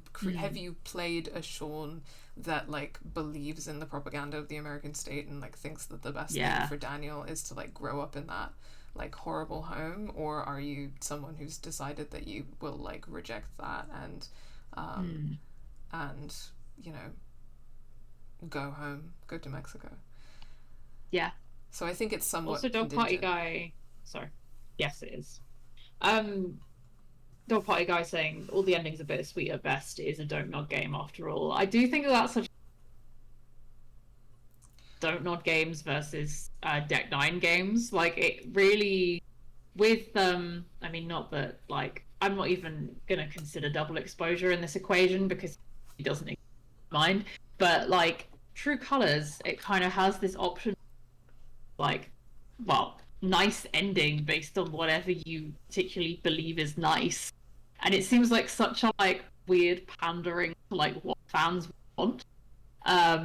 Like this idea of like this like ending. Despite the fact that like Alex has left, as you know, is the only one left in the family. Oh, sorry. That's if you've cut off a bit again after Alex, despite the fact that Alex is the only one. Alex is the only one left in her family. Like, the other two members of her, well, all other three members of her family have all died in horrible situations. and like really fucking horrible situations, violent situations. And this town may or may not stand with you in that. That's obviously very dependent, and you can kind of end up having a quote good ending, but it still feels to me like a very false good ending. But also just like the level of choice that you get in that ending, I kind of like the kind of engineering I don't love. I think what I kind of like about Life is Strange and Life is Strange 2 is that the endings are hard, and hard to contend with, and none of them are happy exactly. It's the let's not have too much conflict because it might upset someone. It feels very safe and like very like, oh, everyone gets their happy ending no matter what that looks like, when actually I think that this doesn't do that, and I'm glad for it. And it wouldn't reflect what the game is about as well, and I don't think it really reflects what True Colors is about to have like a happy ending, but that's a whole other thing. I don't want to get super into True Colors for today's stream, but I do think understandable. I don't necessarily like mind whether or not something has a happy ending, but I do think it's like significant that like the endings of Life is Strange and Life is Strange 2 are like they really stay with you, and sometimes I like legit forget how True Colors ended. Because it's not really an ending. It's not really anything. It's very like whatever. Yeah, it's just very wishy-washy, and it's like, well, yeah, the thing about these endings for 1 and 2 is that they are hard. You remember them because they're hard, and they're not perfect, and they're not like, they leave questions, and they have what ifs, and you're always gonna cry no matter which one you choose, I don't know, I enjoy that personally. Yeah, that's the whole tangent, but yeah. No, I agree. So, perhaps controversially, I would consider my good endings Blood Brothers and Parting Ways. Okay, I think I would only consider my good ending Blood Brothers at this point. Same. Both are the result of choosing to cross the border, dependent on your other decisions throughout the game and the effect you've had on Daniel. If Sean crosses the border, what happens to him is in his control. Either way, he makes it to Mexico and he gets to live freely, whatever Daniel chooses for himself. In both Redemption and Lone Wolf, however, his life is taken from him. Either he is brutally killed by the police, or he spends his young adult life in prison from the age of 16 to the age of 31. Many in the gaming community have taken to polarizing these decisions based on what they have called high morality or low morality. The game itself takes a much more ambiguous position on this. For starters, the color of Sean's glass eye, white in Redemption and black in both Parting Ways and Blood Brothers, actually has nothing to do with what you've taught Daniel, but whether Sean is in America or Mexico. Which is a bit dicey, by the way, in terms of racial symbolism. White for America and black for Mexico. Yeah. It's kind of weird. Yeah. It's kind of weird. Kind of an ick, guys. When the game shows you your final choices, it describes your influence on Daniel's decision as follows. Overall, you taught Daniel to do his best to follow the rules of society. Or, overall, you taught Daniel to put himself and his brother first. So it isn't framed as high morality versus low morality at all, but rather follow society's rules or protect yourself and your brother. Note how protect yourself and your brother has to exist in opposition to follow the rules of society. When playing choice-based games, we tend to view things with black and white morality, but it isn't as simple as that. As Brody says, everything is political, Sean. It's the name of the essay. The criticism I do have is the association of crossing the border with gang violence. That seems like a racist association in itself on the part of the writers. There is no implication of Sean being engaged in any such thing while living in Mexico in the parting ways ending, so why blood brothers? I've thought about this a lot. On my first playthrough, my friends and I would discuss each decision at length before making it. We got the parting ways ending, and I was shaken by Daniel's decision to give himself up. Yeah, no, I was for real. On my most recent playthrough, my decisions were based around refusing to comply with racists and defending myself when necessary, but not enacting unnecessary violence that wasn't in self-defense. I got the Blood Brothers ending.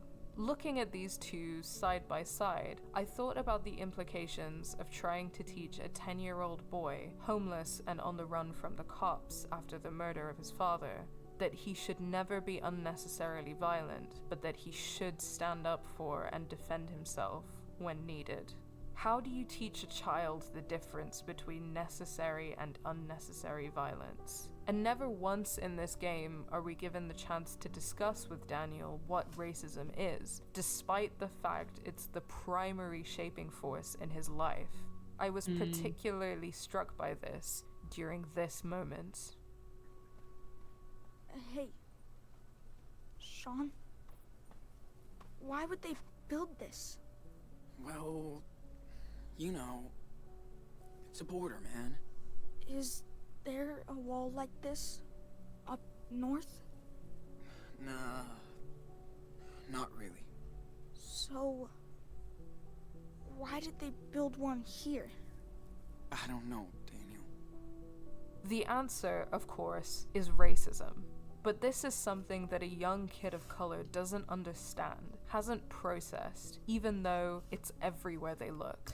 I will say, I think it's more complicated than that. I think that like a lot of like children do have some kind of understanding about like the racism that they're experiencing, and I think that it's like completely legitimate to have conversations with them about it, and I think that there are a lot of people that do. I think that like even when I think about myself as a child, I think that like I lacked a family environment where like my family necessarily like talked a lot openly about the racism that we were experiencing, but that wasn't like completely absent, and we definitely like did talk about it like a bit. And I think it's less that Daniel doesn't notice it and know it exists, rather that he hasn't been given the tools to talk about it. Which because clearly he does, right? Like he's like, well, do they have the wall up north with Canada? Yeah, like that's a very good question. It's a very good question, and I think that so I would probably approach that slightly differently.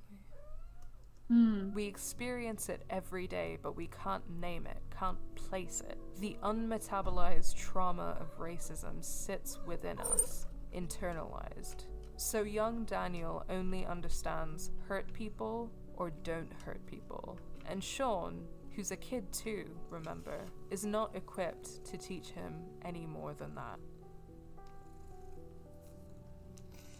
Yeah, I might approach that last part like slightly differently now. Yeah. If you like this video, please do give it a like and subscribe to the channel. That's the video. We're always interested in hearing your thoughts, so please drop a comment. We do have other questions that I thought I would leave to the end. A huge thank you to our patrons who make videos like this possible. Thank you to our patrons and our community. Love you guys. Yeah, we love you. But let's get into it. Let's get into some of the questions. So I'm going to start here with pseudonyms. Two questions. So they said, "Hi, I think the entire game is their previous and continued work, insight and knowledge. I have two questions for you. Sara talked about at the end of the video essay how there was never discussed the choice of the game were clearly split between looking out for the brothers and society. First question. Do you think that the game, either in its story, characters, or message, short player or another, the chance to talk to Daniel directly about race, the player's choices. I'll ask that one initially, because I think otherwise it gets confusing. Okay, you were cutting out a little bit for me, but I've brought it up on my screen as well. So, sorry. Do you think the game, either in its story, characters, or message, would have benefited from giving Sean, the player, or another character the chance to talk to Daniel directly about racism, priorities, and the reasoning behind the player's choices? Yeah, I guess we just started talking about that a little bit. And honestly, I think yes. I do think yes. I think that it's something that, so we have like a to be released, like we're working on it, like video on Lost Records coming up, and it was something that I was thinking about, like, as you know, a lot in that game as well, right, Charlotte, is that like, well, interestingly, again, and this is like a future project of Don't Nods, there are some opportunities in that game to address a couple of things directly. Like I've remembered that there were a couple of moments in that game where, like, you know, you can say to Nora, like, hey, does your range have plus size options? And it's, you know, there's still certain things, like, it's difficult to talk openly about, like, racism or ableism or fat phobia a lot of the time in that game, but there's equally a tension of, like, you're playing teenagers who might not necessarily have that language, particularly in the 90s. In this game, I think that when we're looking at a lot of the setup that's in the game as it currently stands, I think that it feels clear to me that Sean, for example, like him texting Lila about Trump being elected president, and that's just like one example, he does have an understanding of what racism is. And it might not be like, you know, about like how racism works as an institution, because obviously he makes statements that are, you know, for example, like, oh, we're, you know, we're American citizens, like, we're American, we belong here, or like, you know, you can't arrest us, you're not the cops. So he does, you know, have some of that stuff internalized, but he does have an understanding to a degree of what racism is. He's old enough to have experienced it and like metabolized that to some degree, and he's like talking to his friend who's also a person of color about the Trump presidency.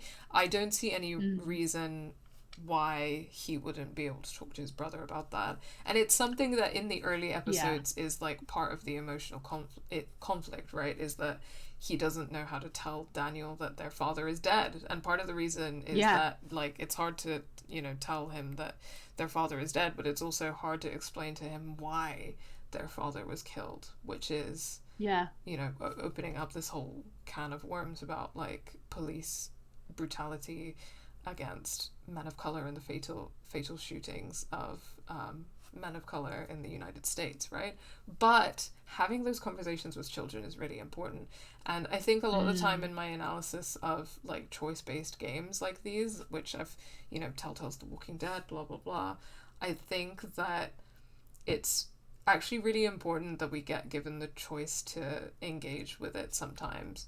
I again remember finding it really striking that in the first Walking Dead game you can say that Larry is racist, and I was like, yeah, that's an option. And the thing is, you don't even have to pick it, so like, it's a choice-based game, you don't have to say that thing. But I think but the fact that it's given you the option to is giving you more credit, I think, the player. Yeah, this is a great point. It's like giving you as the player more credit, but it also like gives you an ability to explore that character and their relationships with other characters in like deeper ways. Because the thing is, like, the way that like racism has so much to do with like how we are shaped as people and how we interact with other people. So if that's what choice-based games are all about, then giving people the choice to explicitly say something about racism in certain situations is something that can actually like enrich a game's exploration of those themes. I think it should be, you know, for a game like Lost Records or Life is Strange 2, I think it can be done within reason of like characterizing teenagers whose understanding is limited, but it can be done, you know. I think as well with Lost Records, you know, we do also get Autumn's perspective as an adult, which I think is like useful and valid, but it's and it makes contextual sense of her knowing certain things, but also growing up in the 90s, necessarily, you know, that those conversations not being part of the kind of cultural discourse in the way that they are in the modern day, and actually having access to that, and actually in reflecting on that. 2022 as an adult, you're more able to have those conversations in that game. Yeah, absolutely. And I think, yeah, but I also think it's a disservice to both Sean and Daniel to not think that they're able to have that conversation. I think, again, that's a tension that you can work with, because, again, telling Daniel that their dad is dead was a tension for the storyline. I don't think there's anything... I think it makes total sense that they would have that conversation, and that they would give it the names that it needs to be. You know, Sean would give Daniel that language, because that's what Sean would do. Yeah, I think there's a part of you that, like, again, if I was being generous, I think you could interpret that it seems that Sean is, like, consistently quite afraid to talk to Daniel about these intense things, but you see him talking to other characters about them. Like, for example, we saw the conversation with Penny about, like, the cops and stuff like that, right? Like, yeah. I think it's also, like, maybe for Sean, like, an internalized, especially after them staying with Stephen and Claire, this internalized thing, like, how to protect Daniel, having to, like, shield him from certain things, and thinking that that constitutes care when actually it doesn't. Yeah, and again, it's a choice-based game, so this is important because it's like you don't have to choose that thing, but wouldn't it be interesting to see... It would just have been nice to have the option, yeah. Exactly, wouldn't it be interesting to see how these characters behave in this situation where you address the elephant in the room directly? Definitely. Okay, well, thank you for that question, Joshua. There's another part to it. Yes, the second one. If the choice to discuss the 3 topics mentioned in the previous question, what are the key things that you would have wanted to discuss with Daniel, and at what points? Oh, okay, so that's kind of like building on that question. What are key things that you would wanted to have discussed with Daniel? I mean, I think that a big one is talking about his father's death. Yeah. That's really the biggest one in a lot of ways. I don't think we ever really have the opportunity to talk properly about the murder of his father. Yeah, I mean, he finds out through TV and then, like, breaks the motel. And that's what happens. Yeah. Yeah. And then I think it could have been interesting to have a conversation with Daniel about their grandparents as well.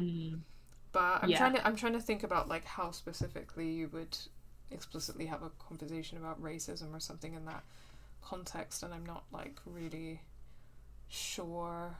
I think that definitely, like, the murder of his father, I think probably, you know, things happen really quickly and there isn't, like, a lot of processing time for a lot of them, and I think there's so many things they could potentially talk about. I think that probably in, like,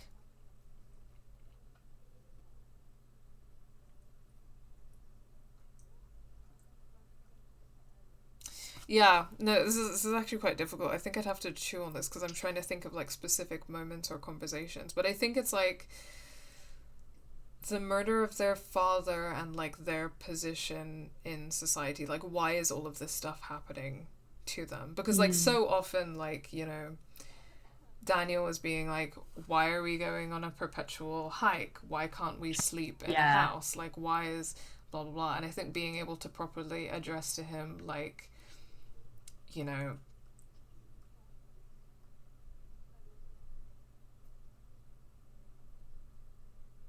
some of that stuff would have been good. But yeah, no, I'm struggling a bit with that one, actually. I think I'm thinking about this, and because I think episode 3 feels a little bit more like we have a bit more time and space and a little bit more breathing room.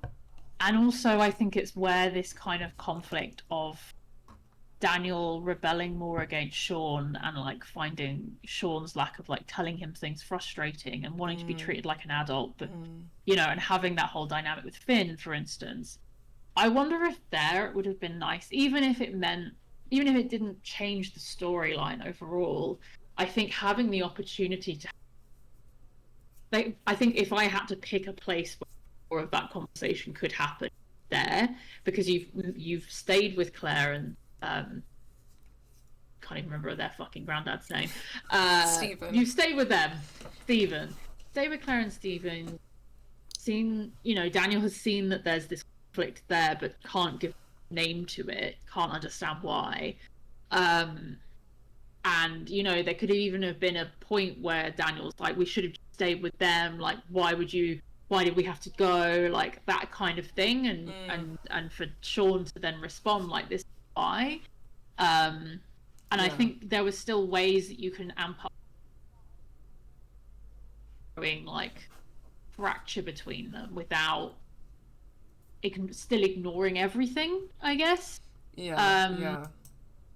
No, I think there's that's option that's a there, good one. and like also just the kind of overall frustration from Daniel that Sean didn't tell him about his dad, like that, you know, all of these things like that could mount with that tension, and I think that would work really well narrative.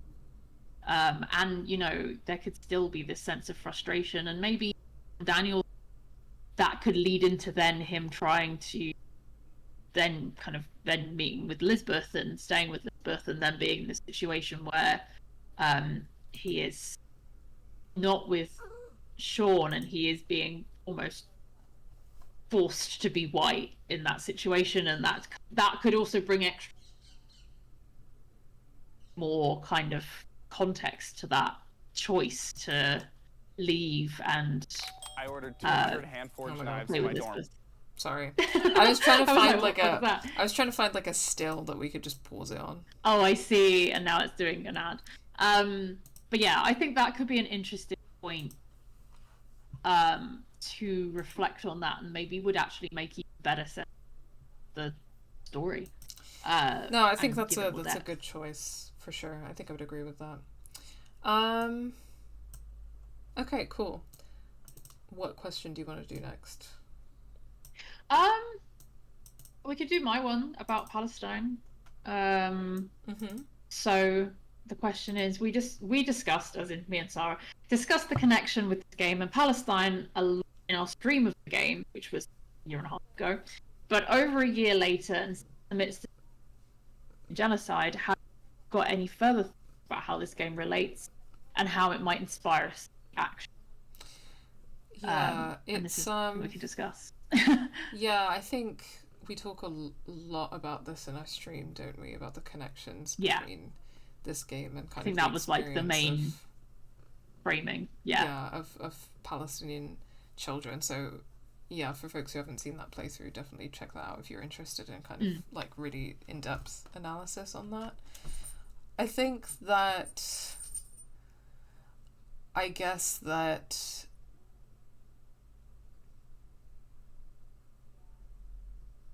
I'm trying to think about if I have any further thoughts or just thoughts to add here, I guess, in relation to some of the stuff, and in response to seeing your video again and thinking like, I mean, I think, you know, a lot of the kind of like, I guess that there's a lot to be said about how like the violence of racism that the American empire and like Western empires perpetuate like has kind of resonances and similarities like abroad and within the imperial core. So, you know, for example, when we're looking at the kind of rhetoric of like, you know, I was joking that you might as well call them terrorists with a lot of the language that's being used to describe Sean and Daniel, right? But it's like the same kind of rhetoric is being used to describe Palestinians, as you see in this game, like justifying violence against Esteban or describing these boys. And I think it's just like, I think that considering this game in the context of Palestine is to consider that the struggle against racism is global. The techniques of racism are exported across the globe, and therefore to, you know, fight for Palestinian liberation, to fight in solidarity with Palestine is to, you know, fight racism as like a global evil, and it just shows how deeply like our struggles are connected in that regard. And I think that we always need to be remembering that, especially like some of the on and off kind of discourse that's happened over the last couple of years online, which has been horrible and has seen a lot of like pitting of different groups of people of color against each other. Like, we all have different experiences, but also we all experience racism and we all experience the same violent system, and so we need to kind of remember that our struggles are connected in that way. And I think that thinking about this game in that context needs to remind us of that, is probably what I'd say. That makes sense. I think because I couldn't ask the question without also thinking about how I would answer it, I also think something that I really feel kind of year and a half on, 2 years on, nearly, from the kind of beginning of this particular round of assault on Palestine, is how relentless it has felt over this last however long, and how, I guess, it feels relentless and constant for Sean and Daniel in this game. Like, there are moments relative quiet, there are moments of ceasefire, but that doesn't stop the overall issue. It doesn't prevent it from getting worse later on. It doesn't it's draining for them, and it's relentless, and it makes it, and you know, we do see cracks in their relationship in any way, but it becomes harder for them to stay a united front against that.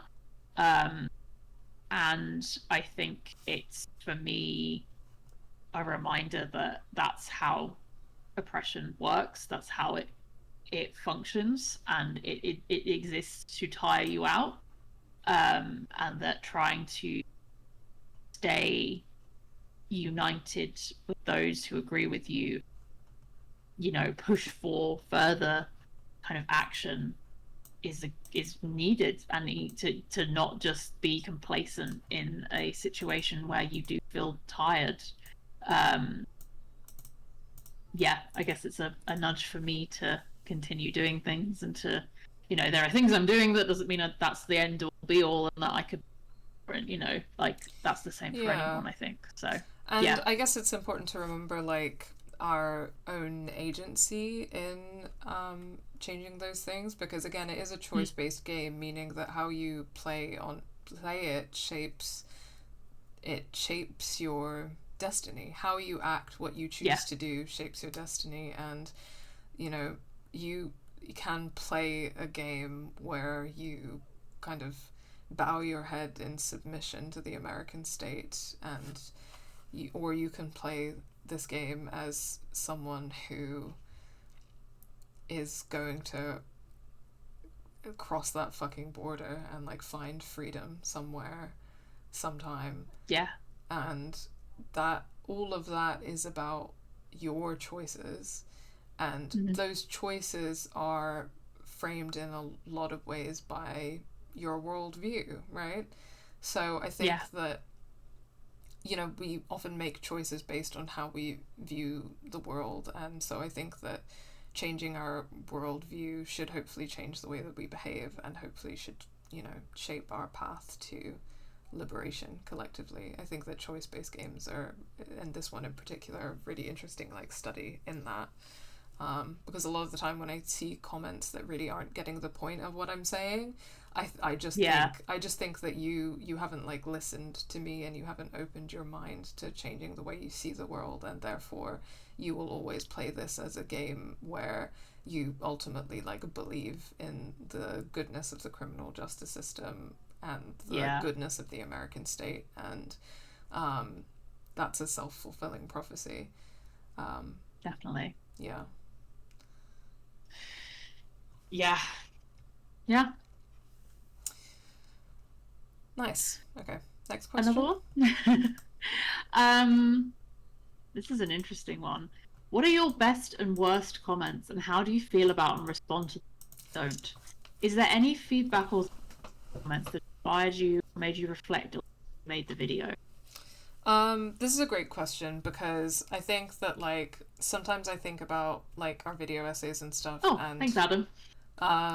And I think about like being sort of like a talking head or a figurehead, and it's something I really don't like. Like I'm an educator in my day job, and like I always prefer to do workshops to lectures because I think that learning is a like community and a generative process that everyone is doing. And I think that the more you like decolonize your understanding of education, the more you realize that like it is this kind of collective process, and it's not that you kind of sit there and listen to a teacher that knows everything. But what I hope to do with these videos, again, by engaging with like what people like and care about in terms of art, is to hopefully like provoke them to think in different ways. I think that some of my favorite kind of comment to get on any video that I make is, I never thought about this way before. You've really like opened my mind to this thing, or you've really like changed the way that I've thought about this thing. And those are the best comments that I can get, because I don't want necessarily people to like agree with me 100%. I don't agree with me 100% 5 years ago, as we've seen today. But what I do hope to do is to encourage people to like think more critically, or to interrogate things more. And so really that's the best kind of comment that I can get, is that someone's been like, wow, I never thought about this, and that's really like stayed with me. And I just hope that they kind of like go on to use that kind of like thinking in the future. Those are kind of my favorite comments. I find it really rewarding to get comments like that. I think that the worst comments question is really interesting, because there are some comments that are obviously like straight up like racist, like towards me or towards this game. There are really interesting comments from white people which are very self-congratulatory, like, as a white person, this game like really made me think about racism. And I'm always like, okay, good for you. I don't know why you're typing an essay here about how you'd never thought about racism before, and now you're thinking about it. But I think that there are a lot of comments that I get, and I guess this is kind of in dialogue with what I just said. There are a lot of comments that I get that in some ways I think are my least favorite kind, even if they're not like explicitly or overtly racist.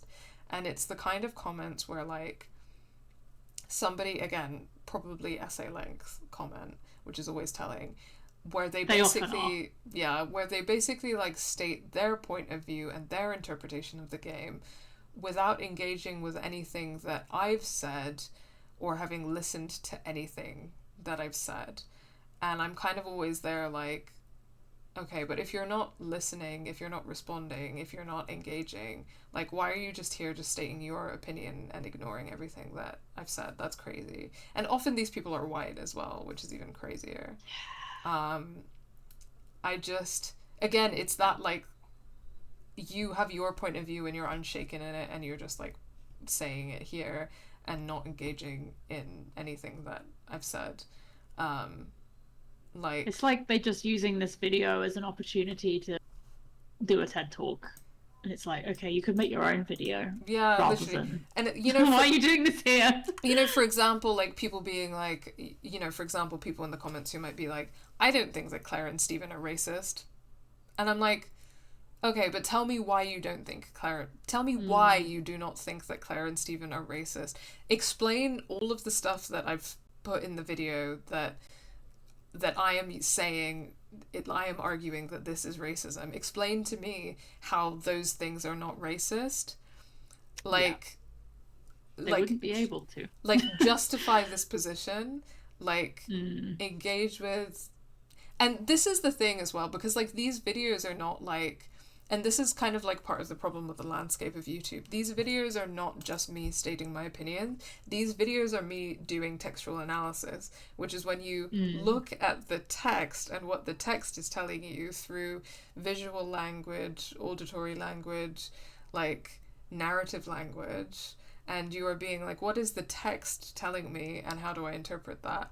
And a lot of people are just being like, well, I'm going to ignore all of the like evidence and I'm just going to say what I think because I want to think it, and I won't be open to like challenging myself or thinking critically. I think that those are my least favorite kinds of comments. Understandable. Sorry. Was there any other where that came from? Question? That was the question. Is there anything that inspired you or made you reflect on the way that you made the video? Yeah, so some comments, particularly from people who actually have Latin American backgrounds, have been valuable. Like, so, there are some comments from people of color I get that are like, well, I'm a person of color and I don't agree with what you said, and those are annoying because I'm not, again, I'm not doing like that game.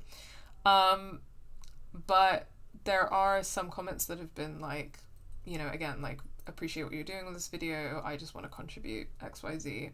And that has been particularly valuable from people who actually have a Latin American or particularly a Mexican background, because that is not my experience. And so, you know, I can't do that justice in the same way, and I can only like apologize for my failings in that regard. But, you know, for example, some people in the comments have pointed out that the voice actor who plays Sean is not Mexican, he's Argentinian, and you can tell by his accent. And that's the kind of thing that I wouldn't notice, and I think is kind of like, you know, it's not very thoughtful, you know? Why wouldn't you cast a Mexican actor, for example? Especially for a game that is trying to do what it's trying to do. That feels weird. And you know, again, like, I think that the conversations that people have raised in terms of like the use of the term Latino, I realized, you know, I really see where you're coming from, and I think that this video would have been a good space to talk about like how race is constructed and how like in the American context, like Latino is like what a racial group that's constructed, but like in reality Central and South American peoples are incredibly diverse, and in their countries race works differently. So all of those Latinos are actually white, Afro-Latino, indigenous, etc. Because of course those countries also have a history of colonization by the Spanish, Portuguese, etc. And that's like really important to talk about. And I think that this video could have been an opportunity to explore that a little bit more, which is something that I failed to do. I don't think I was particularly knowledgeable about that particular experience or context at this time either. So I can only thank people for taking the time to leave comments like that, and you know, again, people who like thoughtfully engage with our videos, you know, you guys help us to learn and grow as much as we hope to do that for you. So we really appreciate like thoughtful, genuinely constructive comments. Thanks, Sarah. That was a really good answer. I think that's a really good point. It's so nice. It like genuinely like going, because I was going back through a lot of the comments.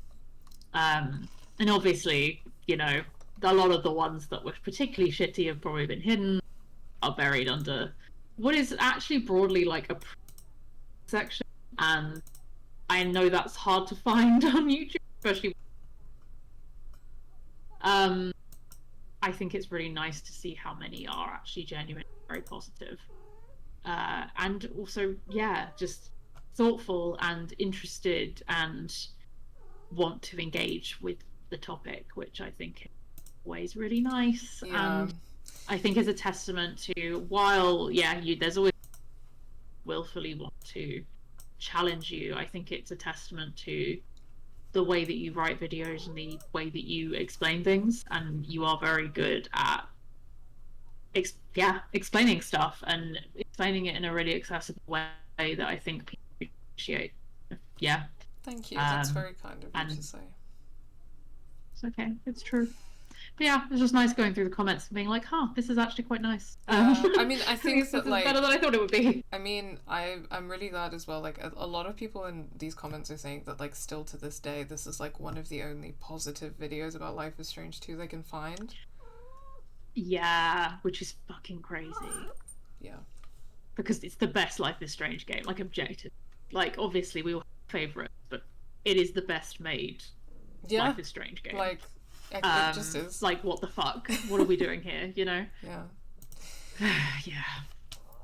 Okay. Yeah, that was a really nice question. Thank you for that one, Adam. Yeah, that was a really good question. There is one more next? question. There is one last question. It is... Oh, hi, Layla. Layla, even. Sorry for misnaming Layla. This is us, Sean. Because we just talked about Lila. Sean's friend Lila, yeah. How do you get ideas for video essays, and how do you begin when project? I'm like, I have no lack of video essay ideas. Like, truly. I know. Like, it's a problem. I have too many. Yeah, it will be literally we're having a conversation about anything, and it will suddenly be like, what if we Tara will be like, I would, yeah, what if? I mean, I do it too. And I mean, like, my videos is mounting, but I don't do. The good thing. Sorry, you cut off there, Charlotte. So your list of videos you want to do is mounting, but yeah, but I'm not doing them. Whereas you actually do them. No, you're working. You know, you're working I am on doing it. things. Yeah, you'll get there. I'm getting there. I have a different process. As we said, I think that, like, we're kind of taking a bit more of approach of, like, taking our time with it. I think it can be a bit hard because we're all volunteers. I mean, I made a joke earlier about substituting my alcohol problem for an overwork problem. I definitely do have an overwork problem. And I said, yeah, that track. Yeah. And I stand by that. I have to admit my flaws and say that a huge part of the reason why I've produced as much content as I have over the last 5 years is because I have an overwork problem. But also, like, so I guess the thing is that, like, there's a sense in which once you are, like, politically engaged and you start applying it to art, I just can't switch it off. Like, so in a lot of ways, like, Game Assist is kind of cathartic for me because, like, sometimes I I watch a TV show, I watch a movie, I play a game, and I'm, like, having thoughts. Like, I can't switch it off because once you, like, train that part of your brain, like, I just can't really switch it off. And I guess I thought, why not use my suffering to try to do some good in the world? So why not use my suffering to create content? Yeah, I mean, yeah, okay. And I guess, like, a lot of the topics are things that I'm particularly interested in or that are related to my lived experience. So, you know, a lot of my essays are about topics that are particularly interesting to me, like race or racism or colonialism, and things that I'm particularly passionate about. Like, I dropped everything I was working on to make the Palestine video essay because I'd been thinking for ages about doing a video about Assassin's Creed in Palestine, and then I was like, yeah, it's time to do it because I'm feeling how I'm feeling. I was gonna say, I think that's probably the most reactive we've been. Yes. As well, like, when it came to Palestine, because we did obviously the fundraiser and made, like, split and stuff. Well, I think we really. I just remember there was, like, I worked on that booklet for, like, a week. I might just remember coming. I would finish. Yeah. Catch my mic there, but that's probably the most reactive we've been, which is for obvious reasons. And it's also because, like, I mean, in that point, I couldn't think about anything. I couldn't fucking think about anything else. Like, I couldn't even do my job. I was like, I don't want to work. I want to work on this thing that might do something and actually help something, you know? Yeah. And I think in a lot of ways we do kind of channel our, like, interests, like, what's happening, what are we feeling passionate about. I think that, like, how you begin when faced with bigger projects is a good question. I think that, you know, it's something we've talked about within the team, especially as, like, you know, like having kind of new members on the team and kind of like trying to support people to kind of bring their vision and their content to the channel, which I'm very excited for, like with you, Charlotte, and Fia, and B, I'm super interested to support you guys to say what you have to say and share what you have to share, because like I've spent a lot of time yapping on this channel already, and we love it. but yeah, I think like it can feel really daunting. It does take practice, and I think as we go through some more of these videos, if we do more directors commentaries, like I think there are some other videos that I will have more criticisms of myself with. I think this one holds up really well, but there are a couple of videos that I would actually like change quite a lot now. Okay, interesting. And so I think that an approach of taking more time to it has been good. What I tend to do is like I do have kind of like a breakdown of how I approach things, and this is something we somewhat do in the team. So the first phase tends to be chat with the team. I have this idea. How does this idea sound? Does it have legs? Like, what do you think? And then it's kind of like research, because, and this is, when I was making this video, I didn't really do any research at all. I just made it. But nowadays, and I think especially for bigger projects, I do just a bunch of research. What are people writing about this game and saying about this game? What kind of genre is this game? Like, is it choice-based? Is it zombie? Is it horror? And like, what have people said about that kind of game genre in general? Like, for example, for the Telltale video, I was like reading what people said about the Telltale Walking Dead games. I was watching the Walking Dead TV series. I was researching about zombies. I was watching zombie movies. I was just completely like immersing myself in like all of the knowledge that I could gain about the game and about the zombie genre. And that probably took a good like 2 to 3 months of the process at least. I was just eating, sleeping, and breathing zombies. I can attest. Yeah, and when I got to a place where I was like, think I've done enough of that, feel like I'm in a good place to figure out what I would want to actually say, then I would kind of map out or structure roughly how I want the essay to go out. Again, we'd do a check-in, and then I would draft the script. We would do rounds of edits, and then it would go to video editing and rounds of edits before completion. So the process now is like got kind of broken down in that way, and I think that can take a lot of time, like several months, up to a year, and that's like for a big scale project like that. And we do what we can do because we're all like volunteers and employed, so it's not like we could probably get these out faster if it was my full-time job, but it's not. Yeah, I mean, that would be a whole different world to imagine that. I think that a lot of the time people can get stuck in kind of like research paralysis.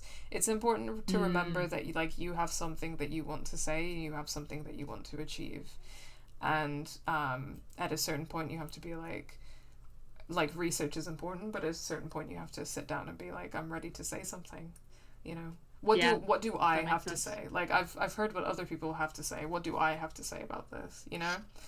And it's actually very useful for me because I feel like I've been in research process for like 3 years.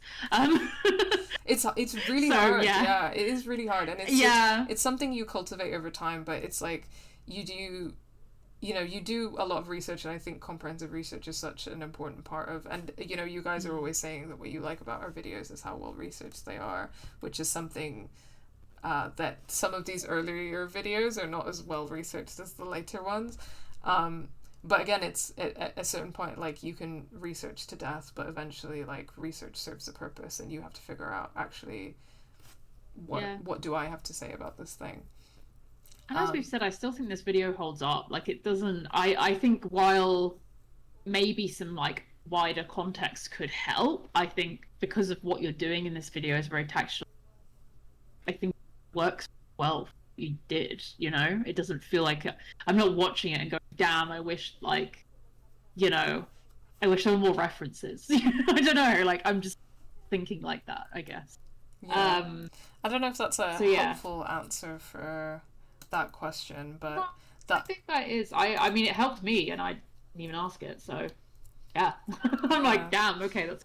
And I guess again, it like politics is a very big and very important part of my life. So I guess I'm always just like reading about politics anyway, and so you know, reading about politics, talking about politics, thinking about politics when I watch any or play any kind of media. So the ideas, they just come. But David Lynch's famous piece of advice about writing an idea down, otherwise you'll want to kill yourself, is a really good piece of advice, because like there's nothing worse than you don't fucking write the idea down and then you lose the idea. Ideas there, I think he says, so David Lynch says that ideas are like fish. You're just trying to catch them.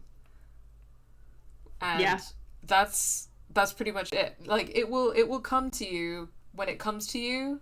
Write it the fuck down. Yeah, that makes sense. Yeah, I think it's that, like, for me at least, it's sometimes like a lack of faith in my own vision and my own, direction with something.